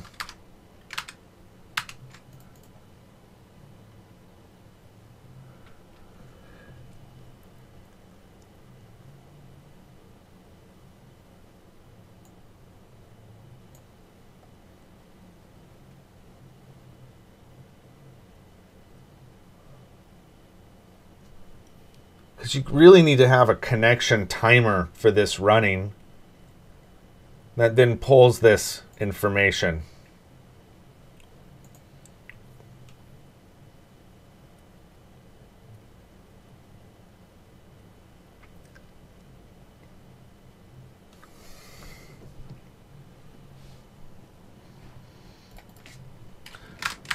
Okay, well, what we're going to do for now, just for a quick test, is I'm going to start both services.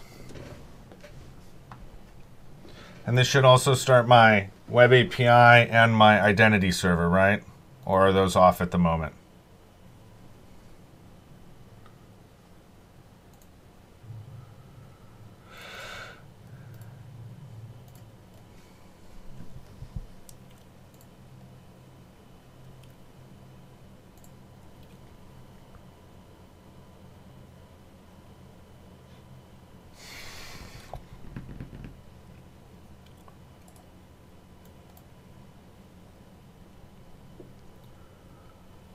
We want the identity server, our two pulls, and the web API.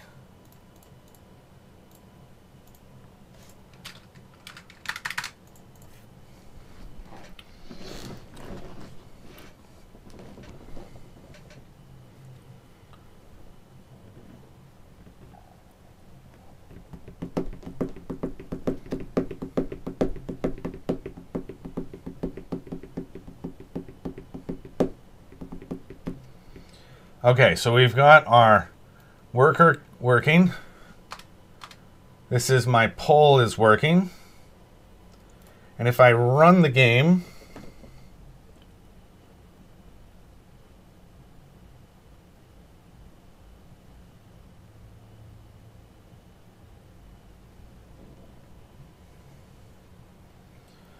I'm going to open up Mongo and clear out my games directory here.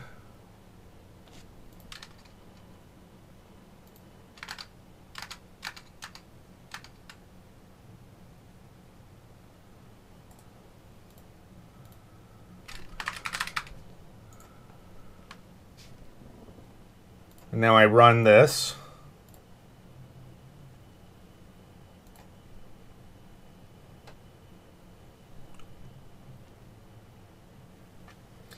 It's hitting the identity server, and then it's hitting the web API, which I don't think it needs to. We might be able to remove that microservice. And it says it was not able to connect to the matchmaking server. So let's take a look at what's happening.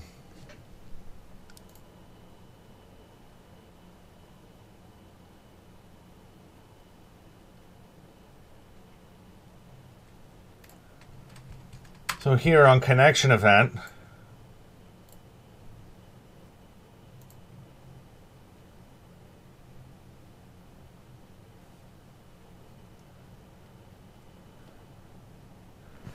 this thing is currently running on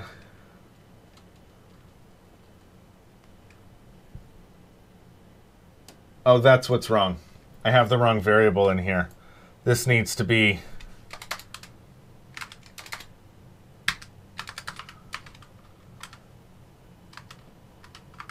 matchmaking TCP port.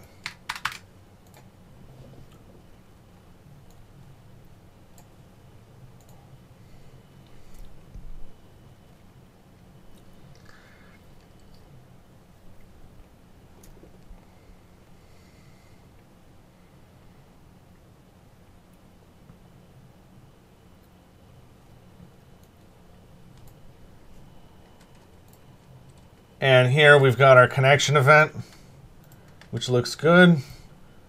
We fire our front end.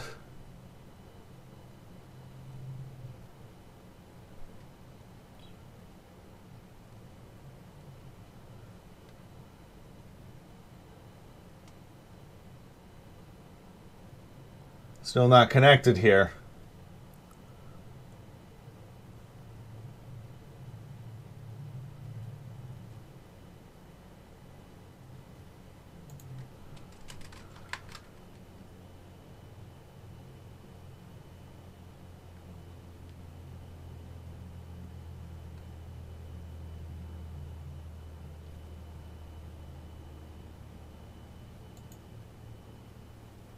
Just a second. I'm comparing here to the one that used to work.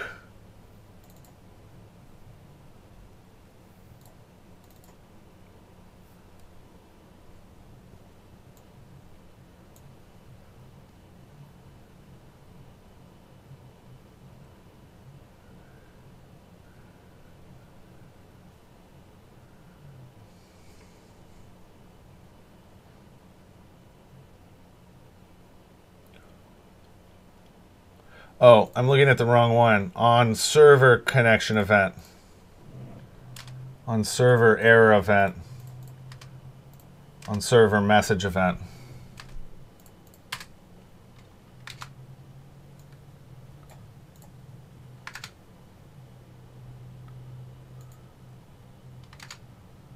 Still not hitting it.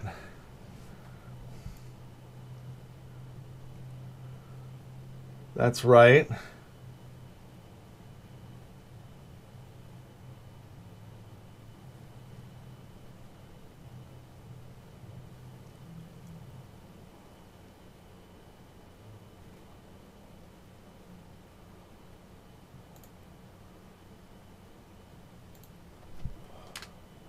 Did it ever start it? I feel like it never started it.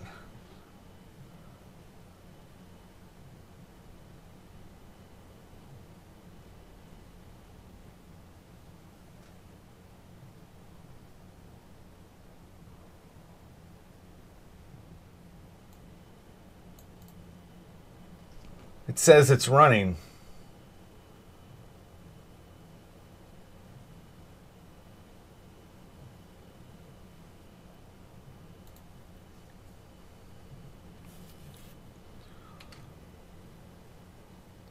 Why would it say it's running? I'm going to look at TCP server real quick.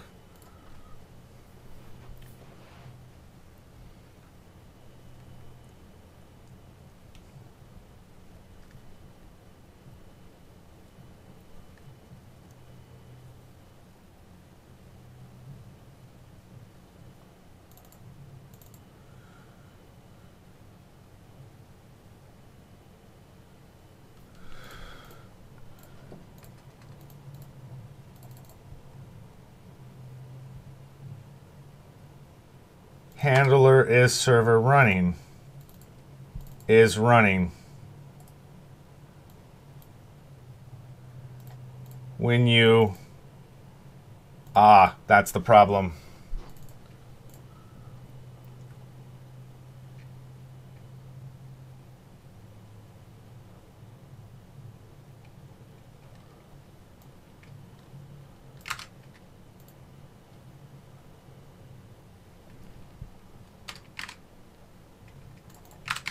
Okay, that's it for there. And that should do both of them, right? It does.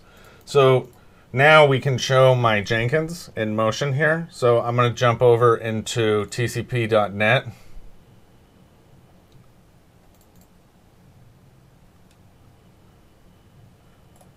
And on development,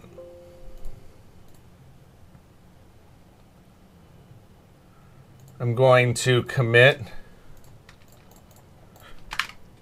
set is running correctly for TCP handler, okay? And we'll commit that out. And then I want to go to Jenkins. And we're going to push this out. And we should be able to see tcp.net here automatically start, version, and push it out as soon as it merges over to master. And then I'll just grab the update.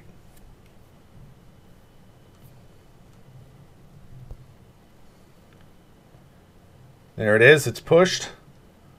There it is, pending 13. It's started. It'll version itself here very quickly. And then there it is, version 1.61.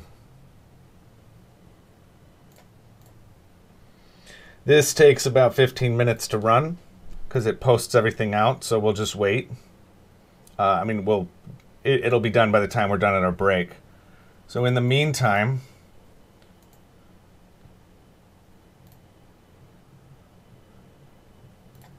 in Gem Wars now,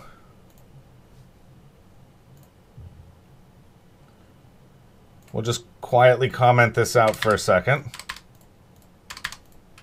and try it again.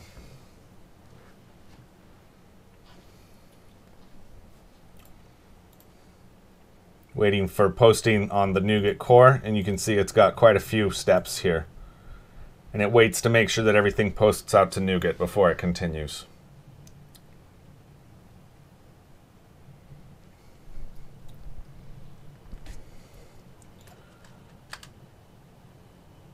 Okay, that time we started our server. Now we should be able to connect.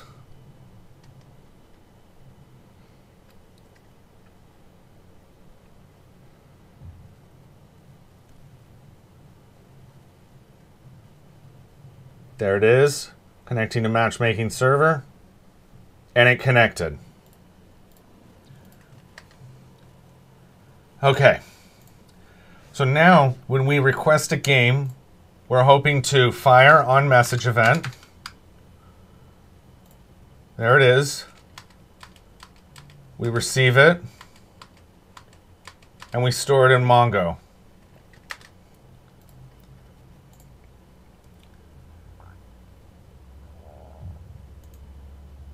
Now on my server matchmaking poll,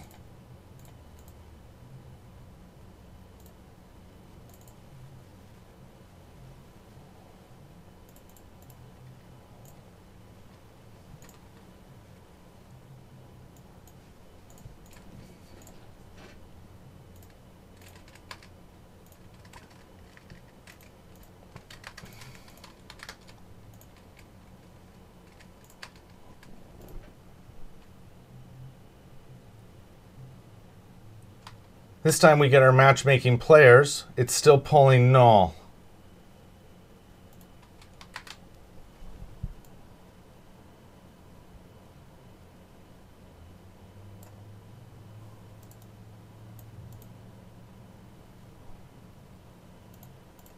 So if I look here at matchmaking, it shouldn't be null. We should have one, but there is no player.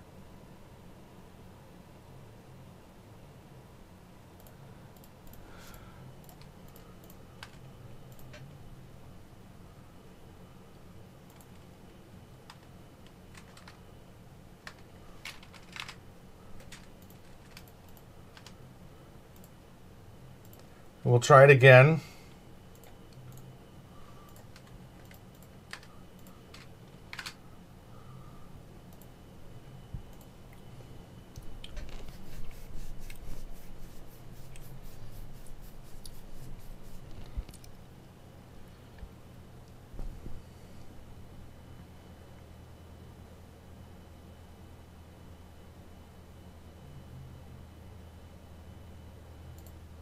Okay, we submit it. Player is null. If I look at my web API on my base controller,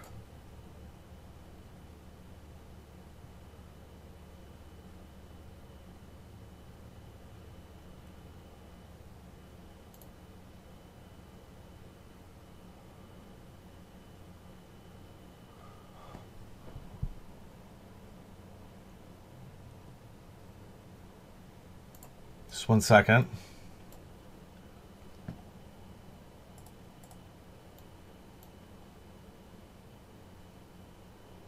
Yeah, this needs to be a toString.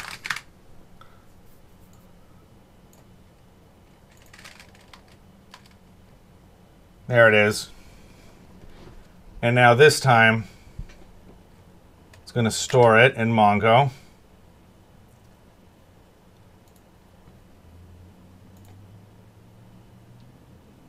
There we are with our player information.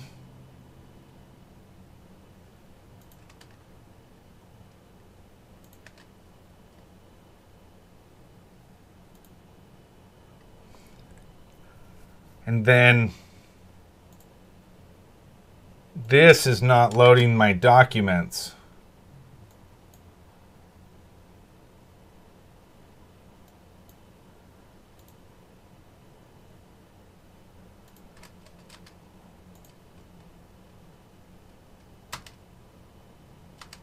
So this collection is a, right?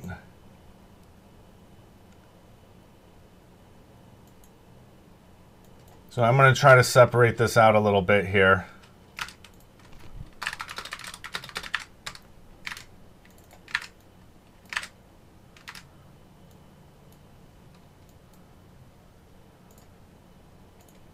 Try it again.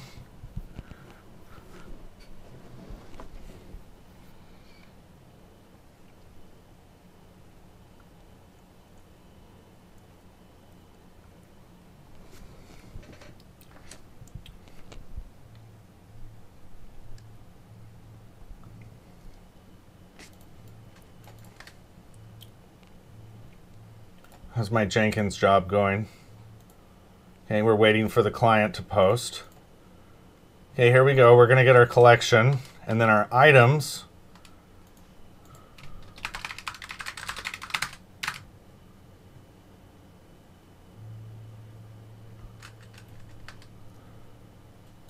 Let's try it again.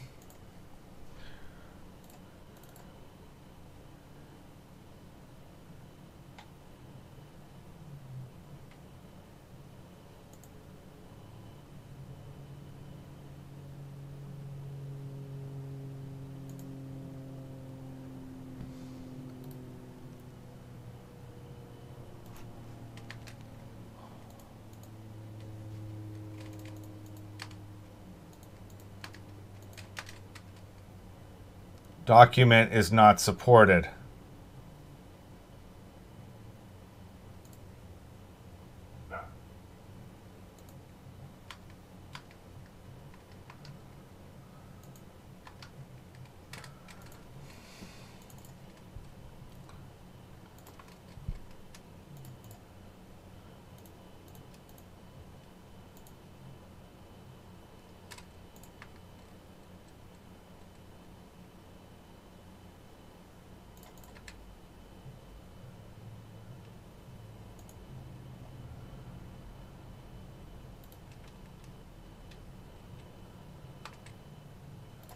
The document that I'm storing is what?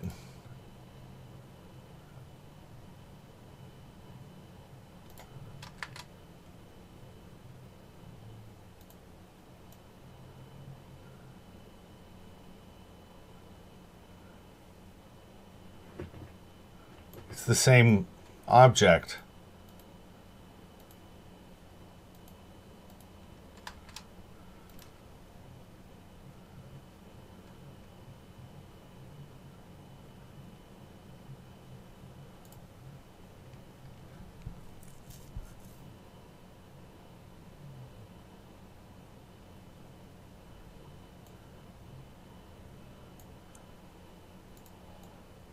I wonder how I can get the full collection here.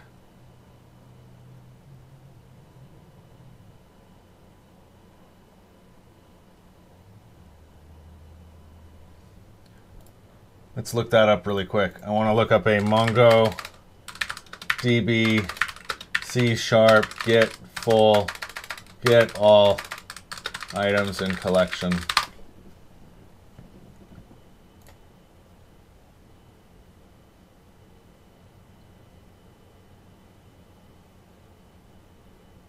You could just do it as a find true.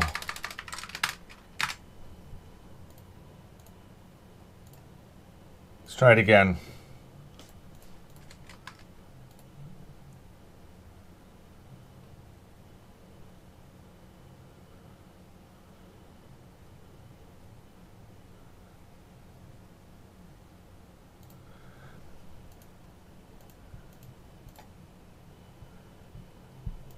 I'm going to use this moment to clear this table. And then in the game, we'll restart it.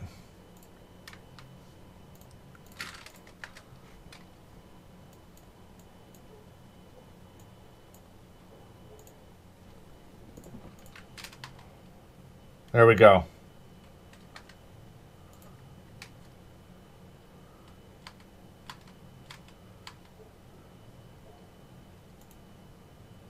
So now we have our dictionary games. So I want to say, and my matchmaking players.length is greater than 0. Then we're going to fire our event. And then what I want to do is for each var item in matchmaking players, I want to do await mongodb dot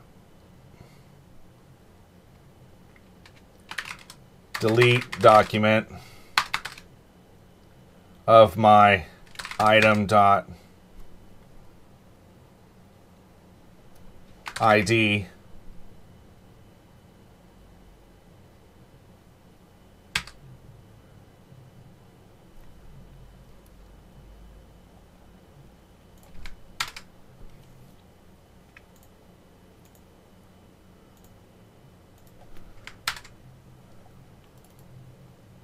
ID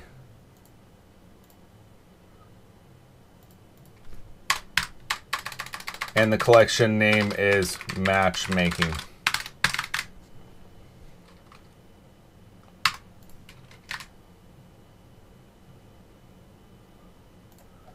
And this needs to be a type of matchmaking player VM.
Okay, we create the game, we store it.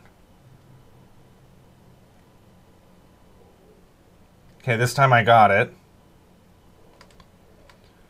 We create my dictionary, which I have one game in free play. I invoke my method. This time we're going to get my servers queued.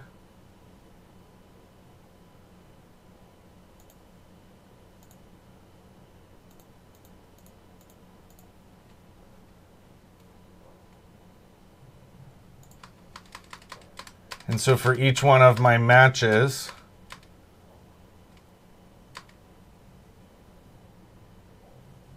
that server type was multiplayer.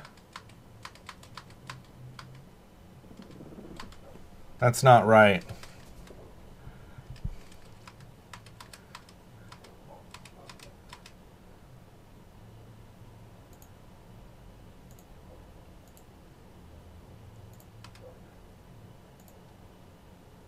Game multiplayer.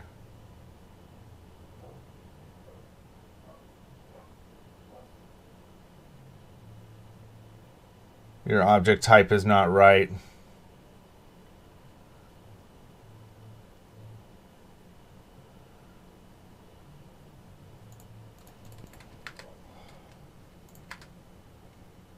So it's just defaulting to the first one.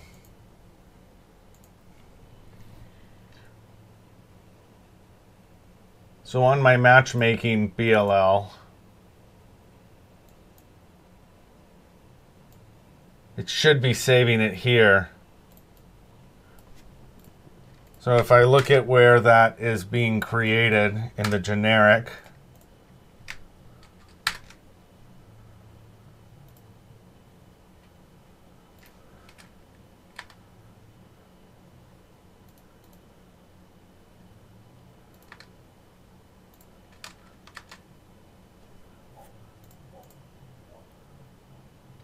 I want to say your entity dot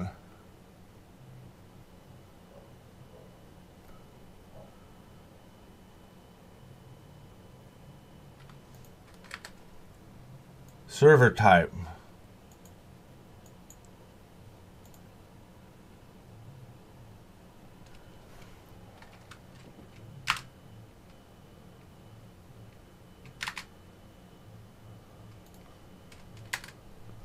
Let's try this again.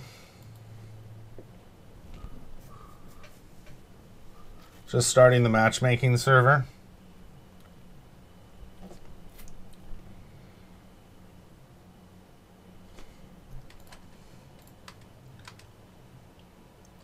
My entity here is it doesn't have a server type on it. Which means that when you are getting your server,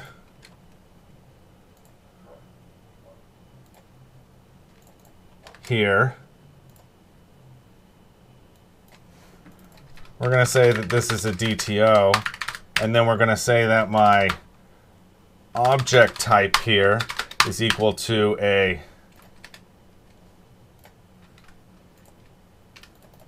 server DTO, and my server type is equal to a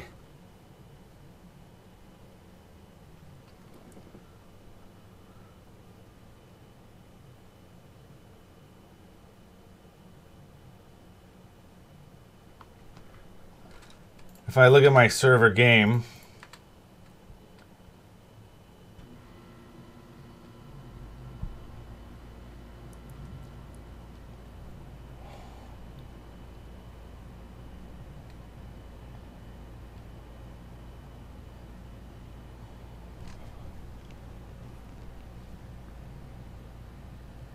we're going to go into the entities here. I'm going to create a new server game single player.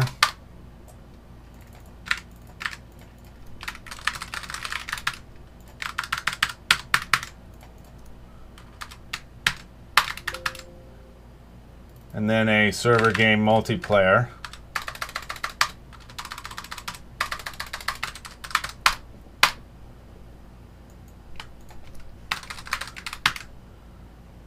And then I'm going to put those on the context.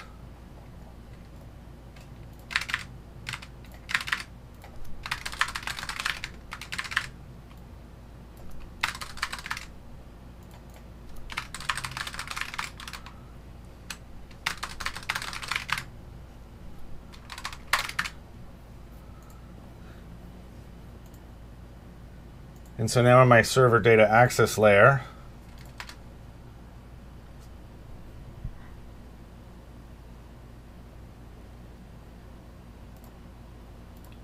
I want to have a new file down here for a server game single player.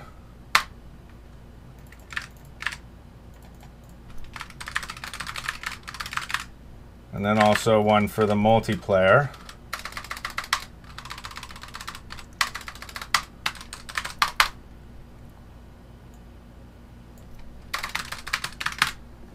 And we want to put that in the auto mapper.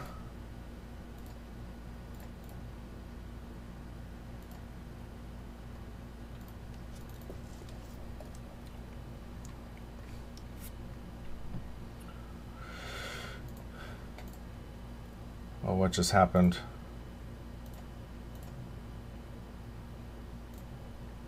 What just happened to my... Did Windows just crash? That was really weird.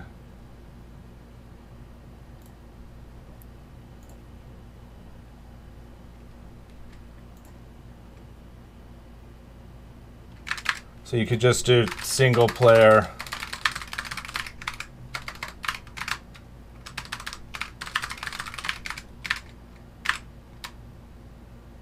and then multiplayer.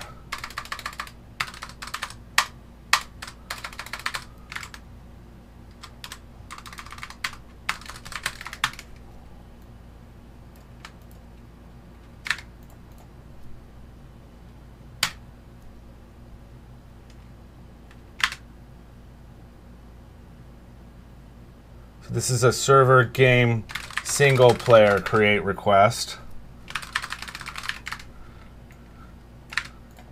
And then the same thing for the multiplayer.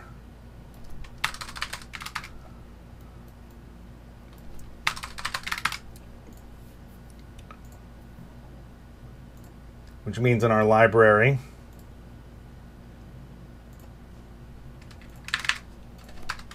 we need to have a single player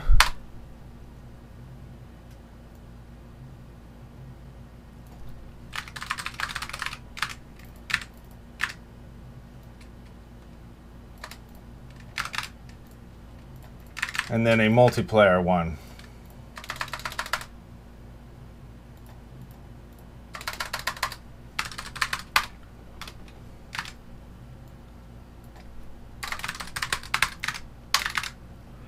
And now that means in my data access layer,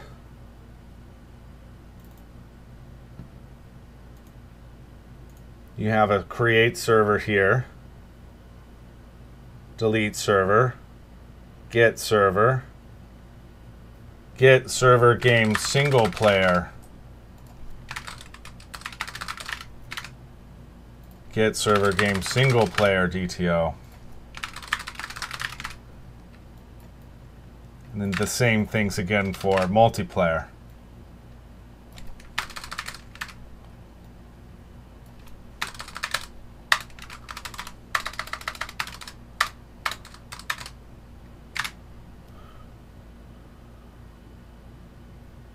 And then a get servers matchmaking done. Okay, so now when we look at this, we have my get server. This is a server game single player.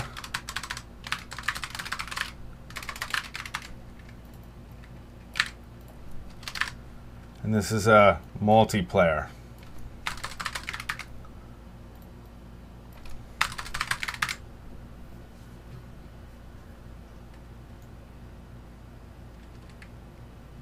This is the same one, except it's going to be an entity.id.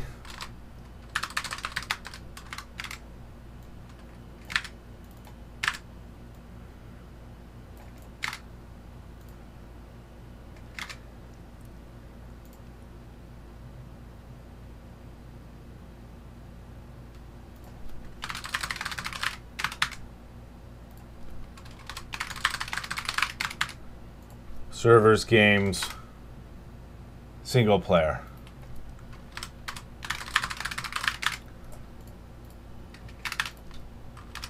And this is going to be a game single player, and then you want to return your DTO.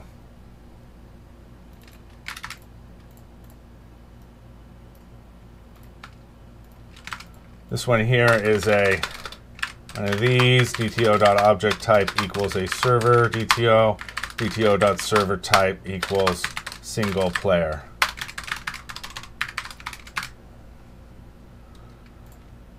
And we need to have these two again for multiplayer.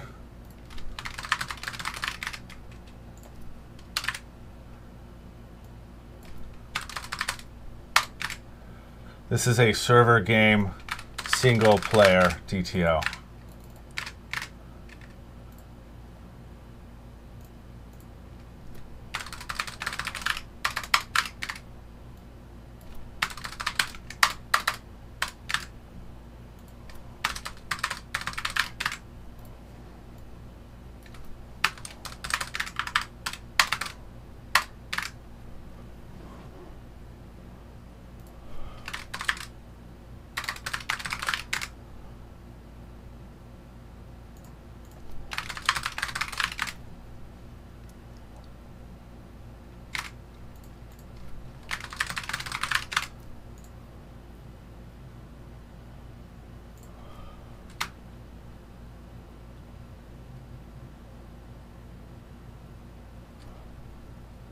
Server game multiplayer DTO. Like that, like that.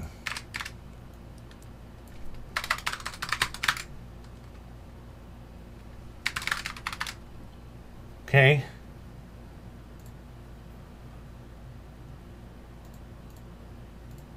And then this is a game multiplayer. This one here is a object type is a server, and the server type is a matchmaking.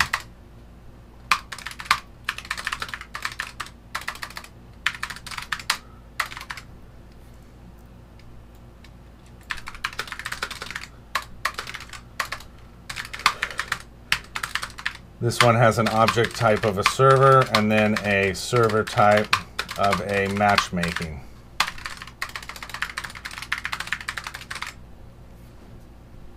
Last two.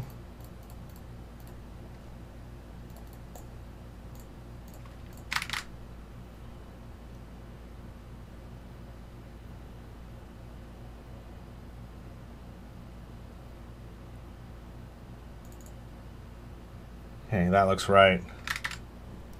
Last two here.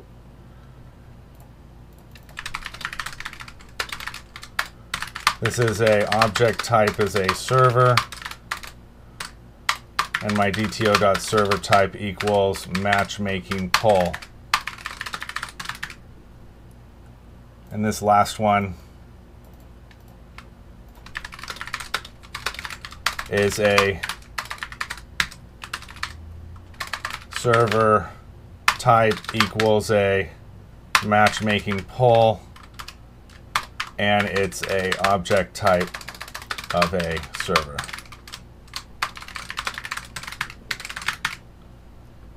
We rebuild everything.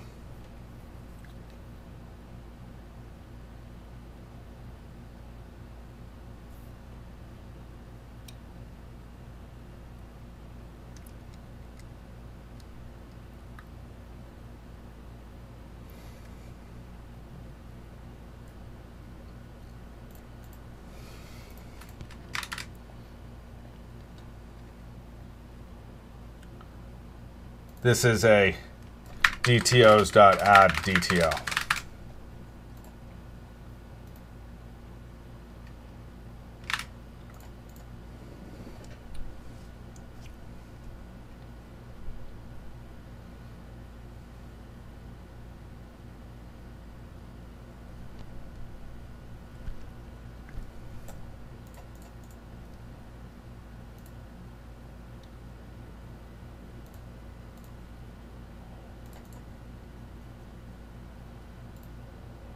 Okay, we'll run it again.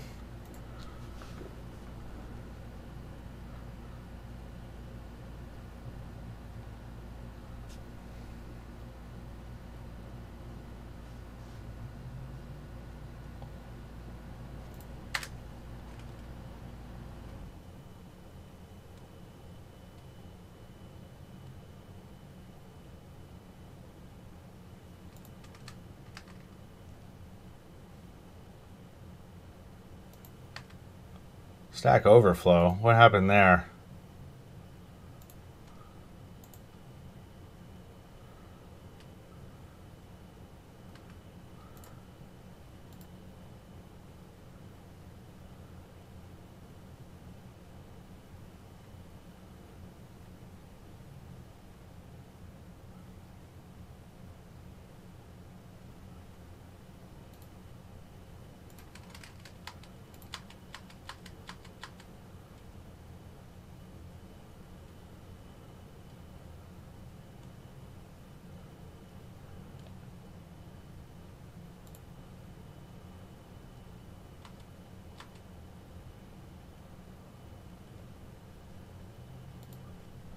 It was like it's continuing to break.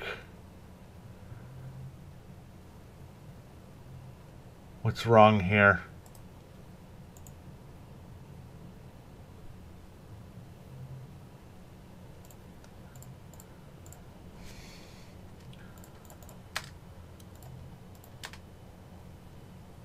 Let me just try this one here.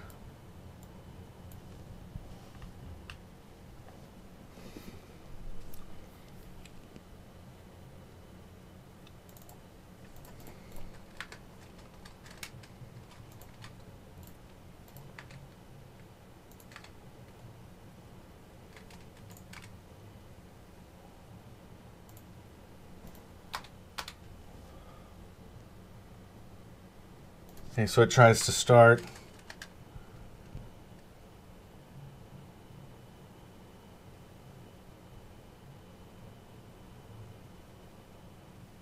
Okay, it errors, it tries to start again.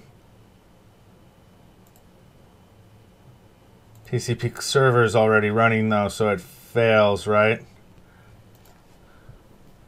So let me now update tcp.net.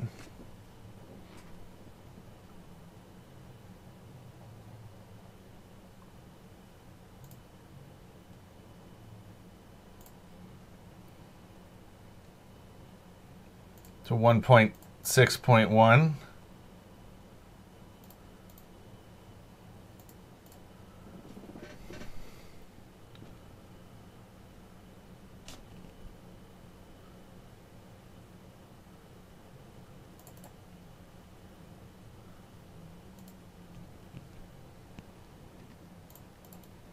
Now this should be fine.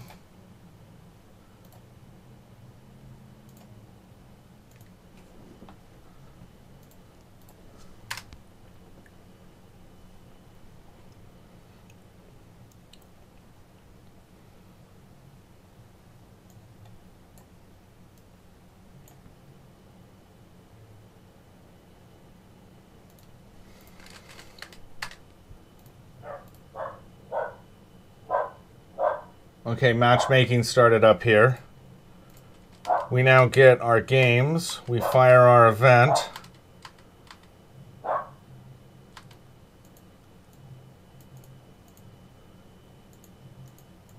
What happened?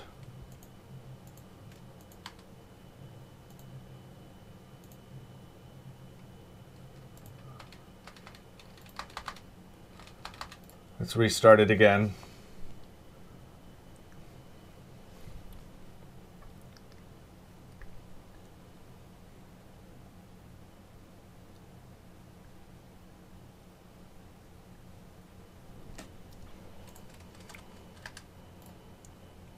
And it starts only once. Get my players. You get my servers queued, which are 0.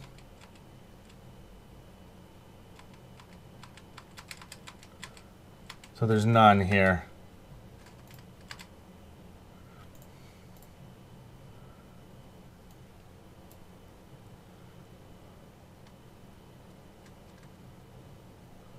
But I thought we saw that this was connected.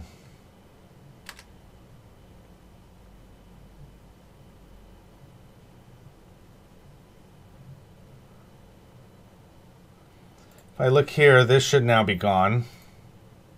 It is.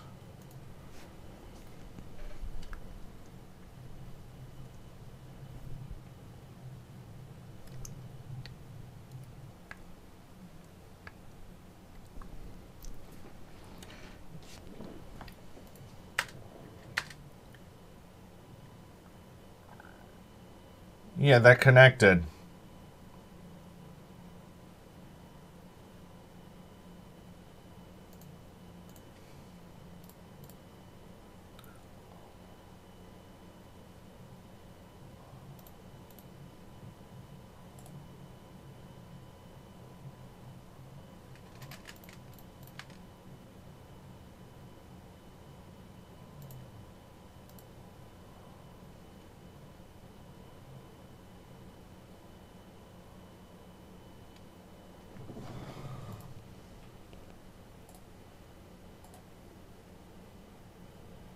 Let me look at something one more time here.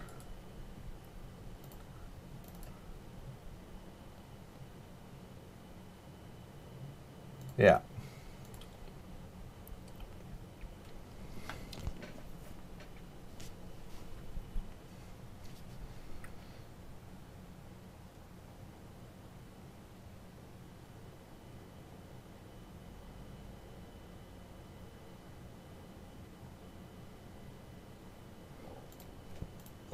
Because you don't really want to remove them from the queue until we're sure that it's been sent. So we'll fix that.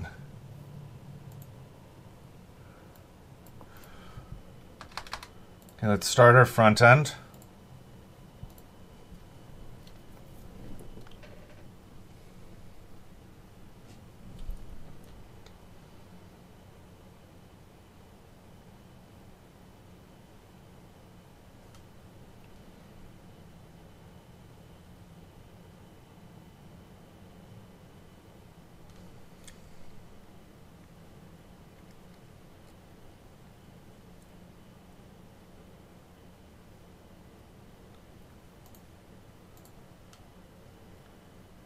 Still says it's connecting to my matchmaking server.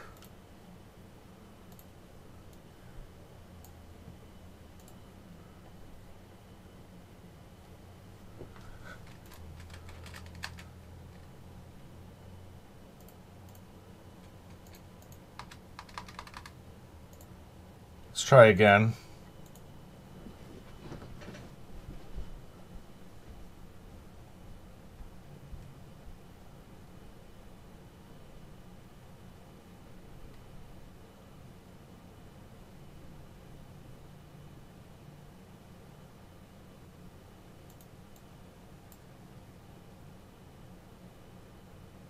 It's acting like it's not even running. I'm going to try just the matchmaking server here.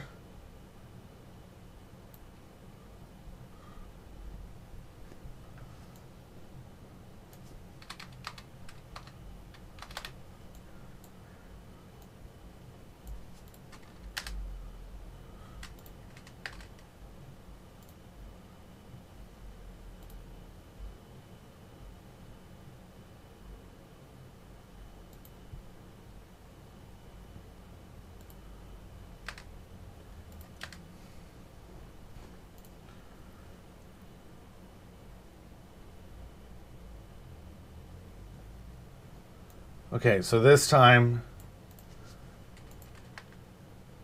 it's failing because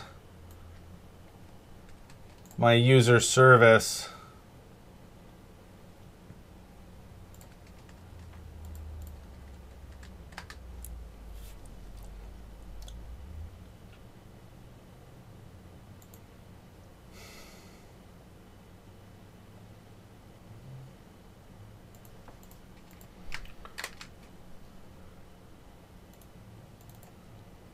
this one, we want to check here and here because this is what's failing.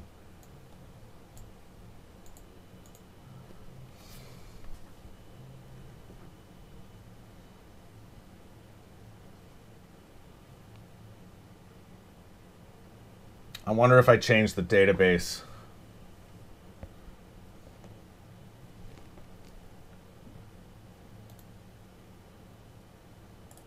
Let me make sure I'm starting everything. Identity, matchmaking, polls, web API, yep. We start it up.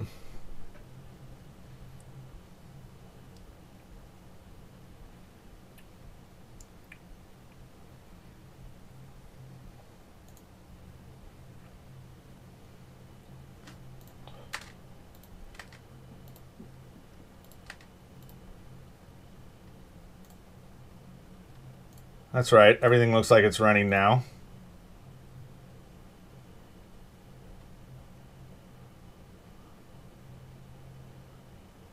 Okay, it connected.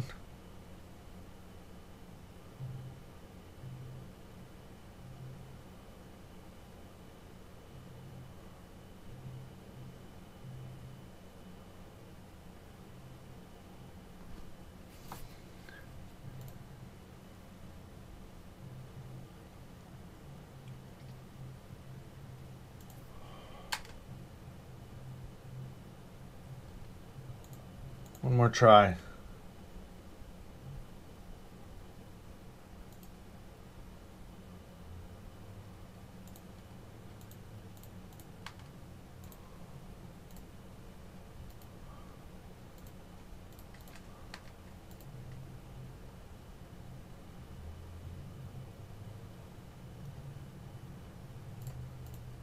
It's not even firing any breakpoints anymore.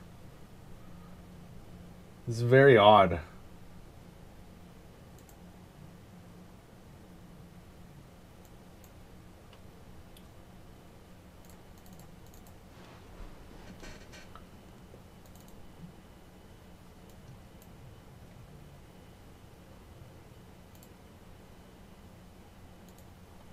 Okay, just for a test, we're going to try taking this back down to the previous version.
Try reconnecting one more time.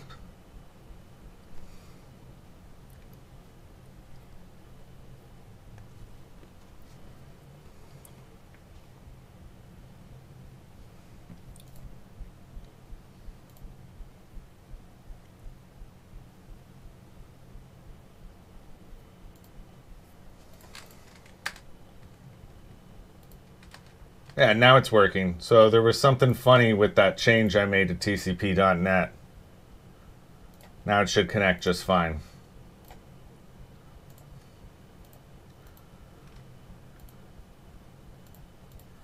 Okay, now when I request the game, it's going to store the document.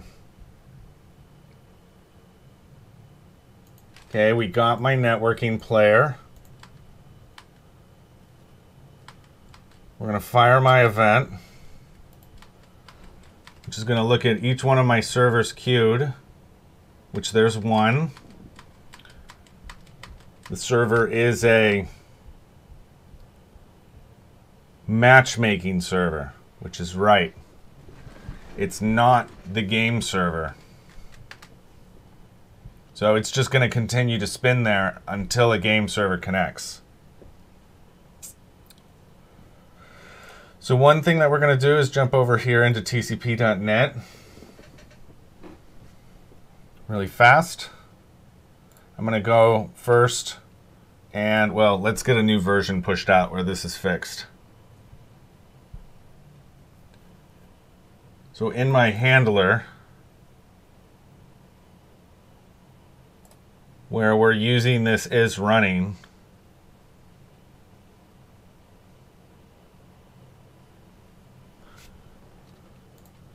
I'm going to get rid of this.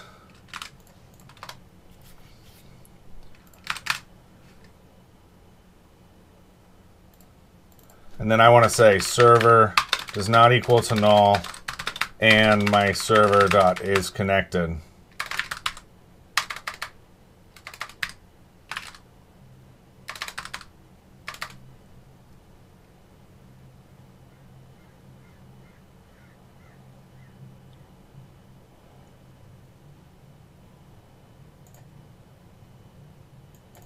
Socket dot.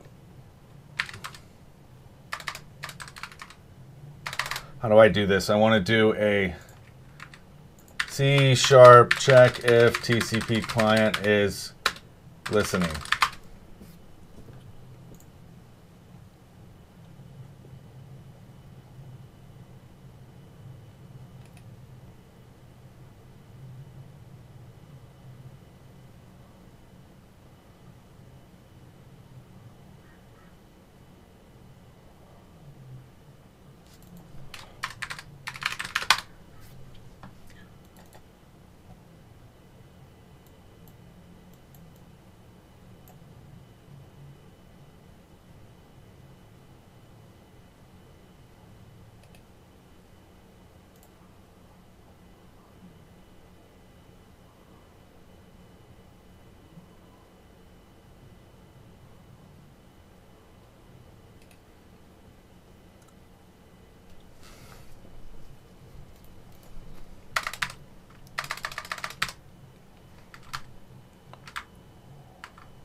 Okay, so we're going to get rid of this here.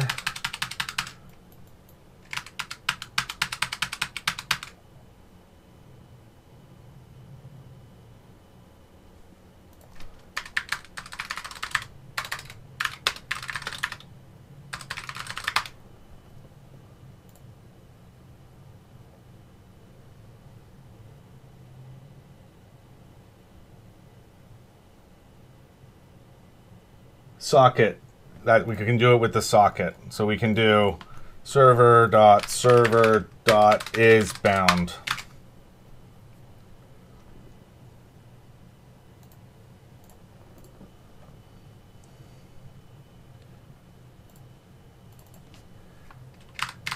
And then we can remove these instances here that we don't need.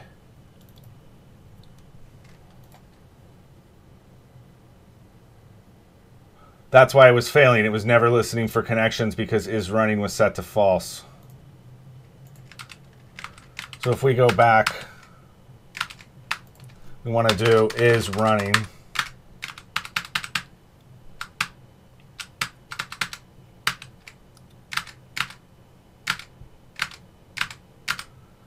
Okay, and I'm going to move that above all this.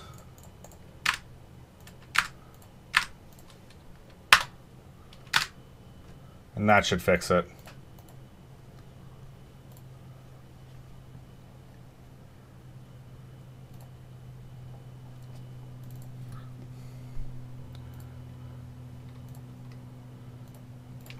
Corrected location of isRunning and TCP handler. We'll push that out here and then push that out to master.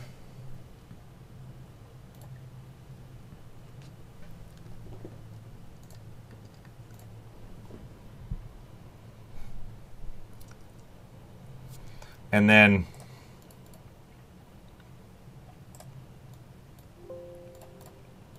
on Jenkins,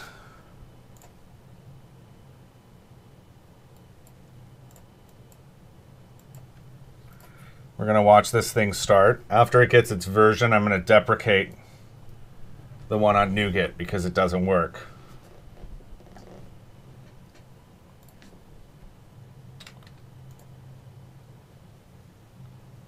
So there it is. It's starting to run.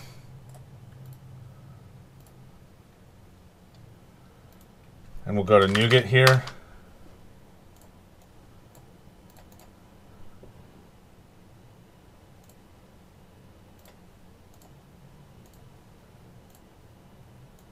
Okay. And we're going to look at my packages.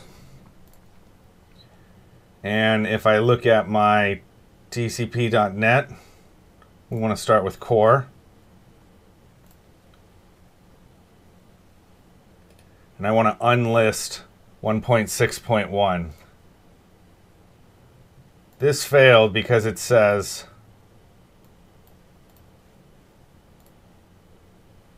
just a second.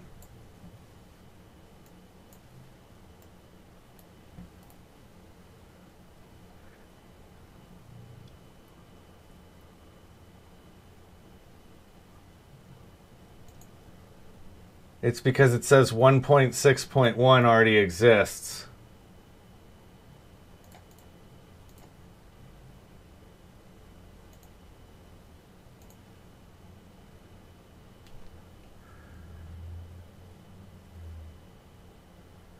Let me run it one more time. That's weird.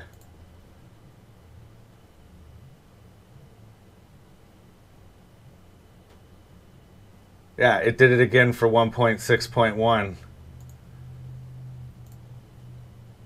Checking.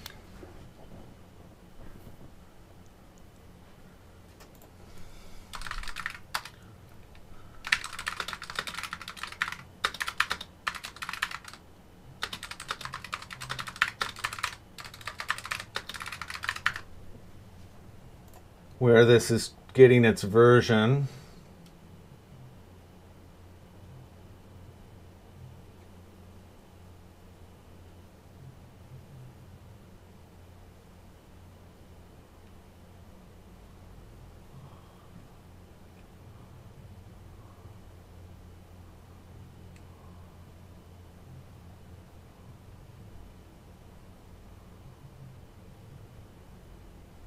So if I look at this for TCP.NET,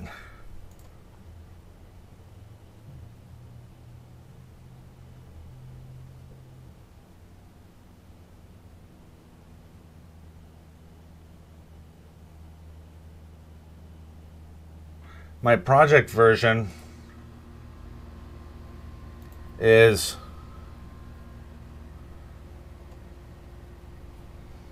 1.6.1.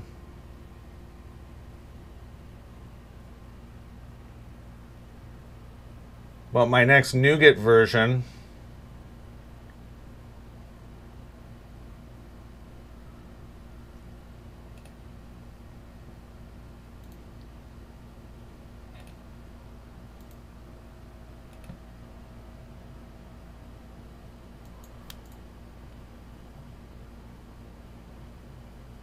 should be 1.6.1.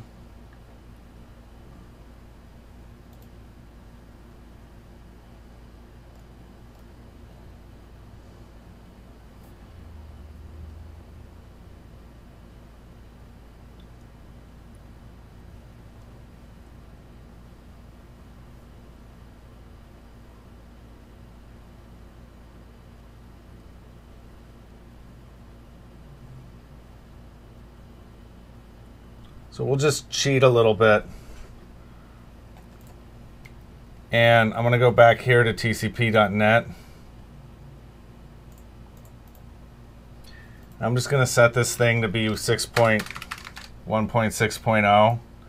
And I'm going to say updated version.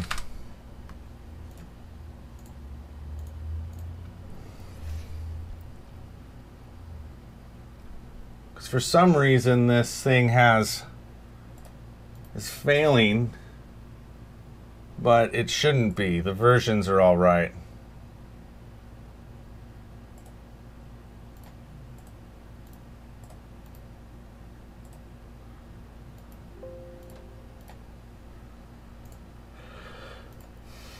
Of course, it's the last thing, right?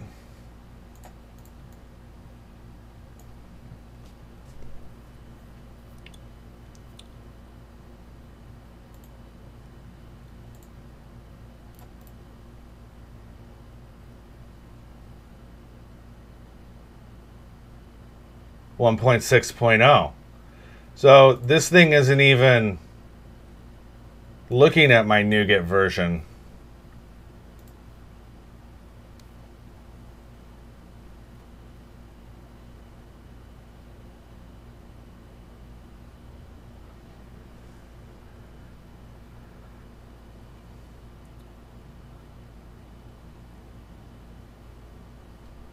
Just a second.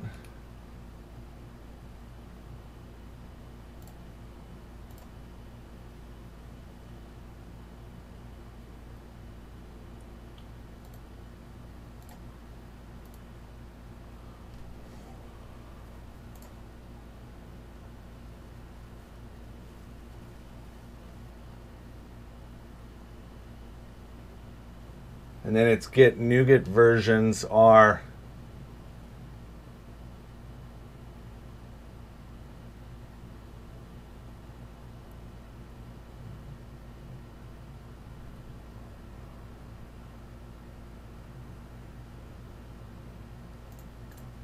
so I just want to do a sh of my NuGet version of 0,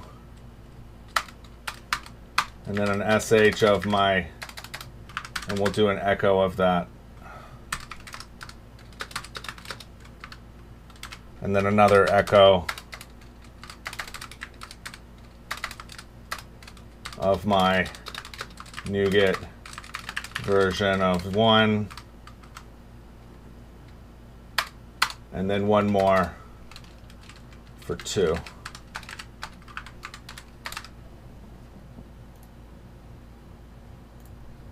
But what I'm going to do right now is I'm going to take a break. I'll be back in 20 minutes. Thanks for staying with me. Don't touch that dial. If you have any questions, it's a great time to pop them into the chat. Also, we got that discord.pixelhorrorstudios.com.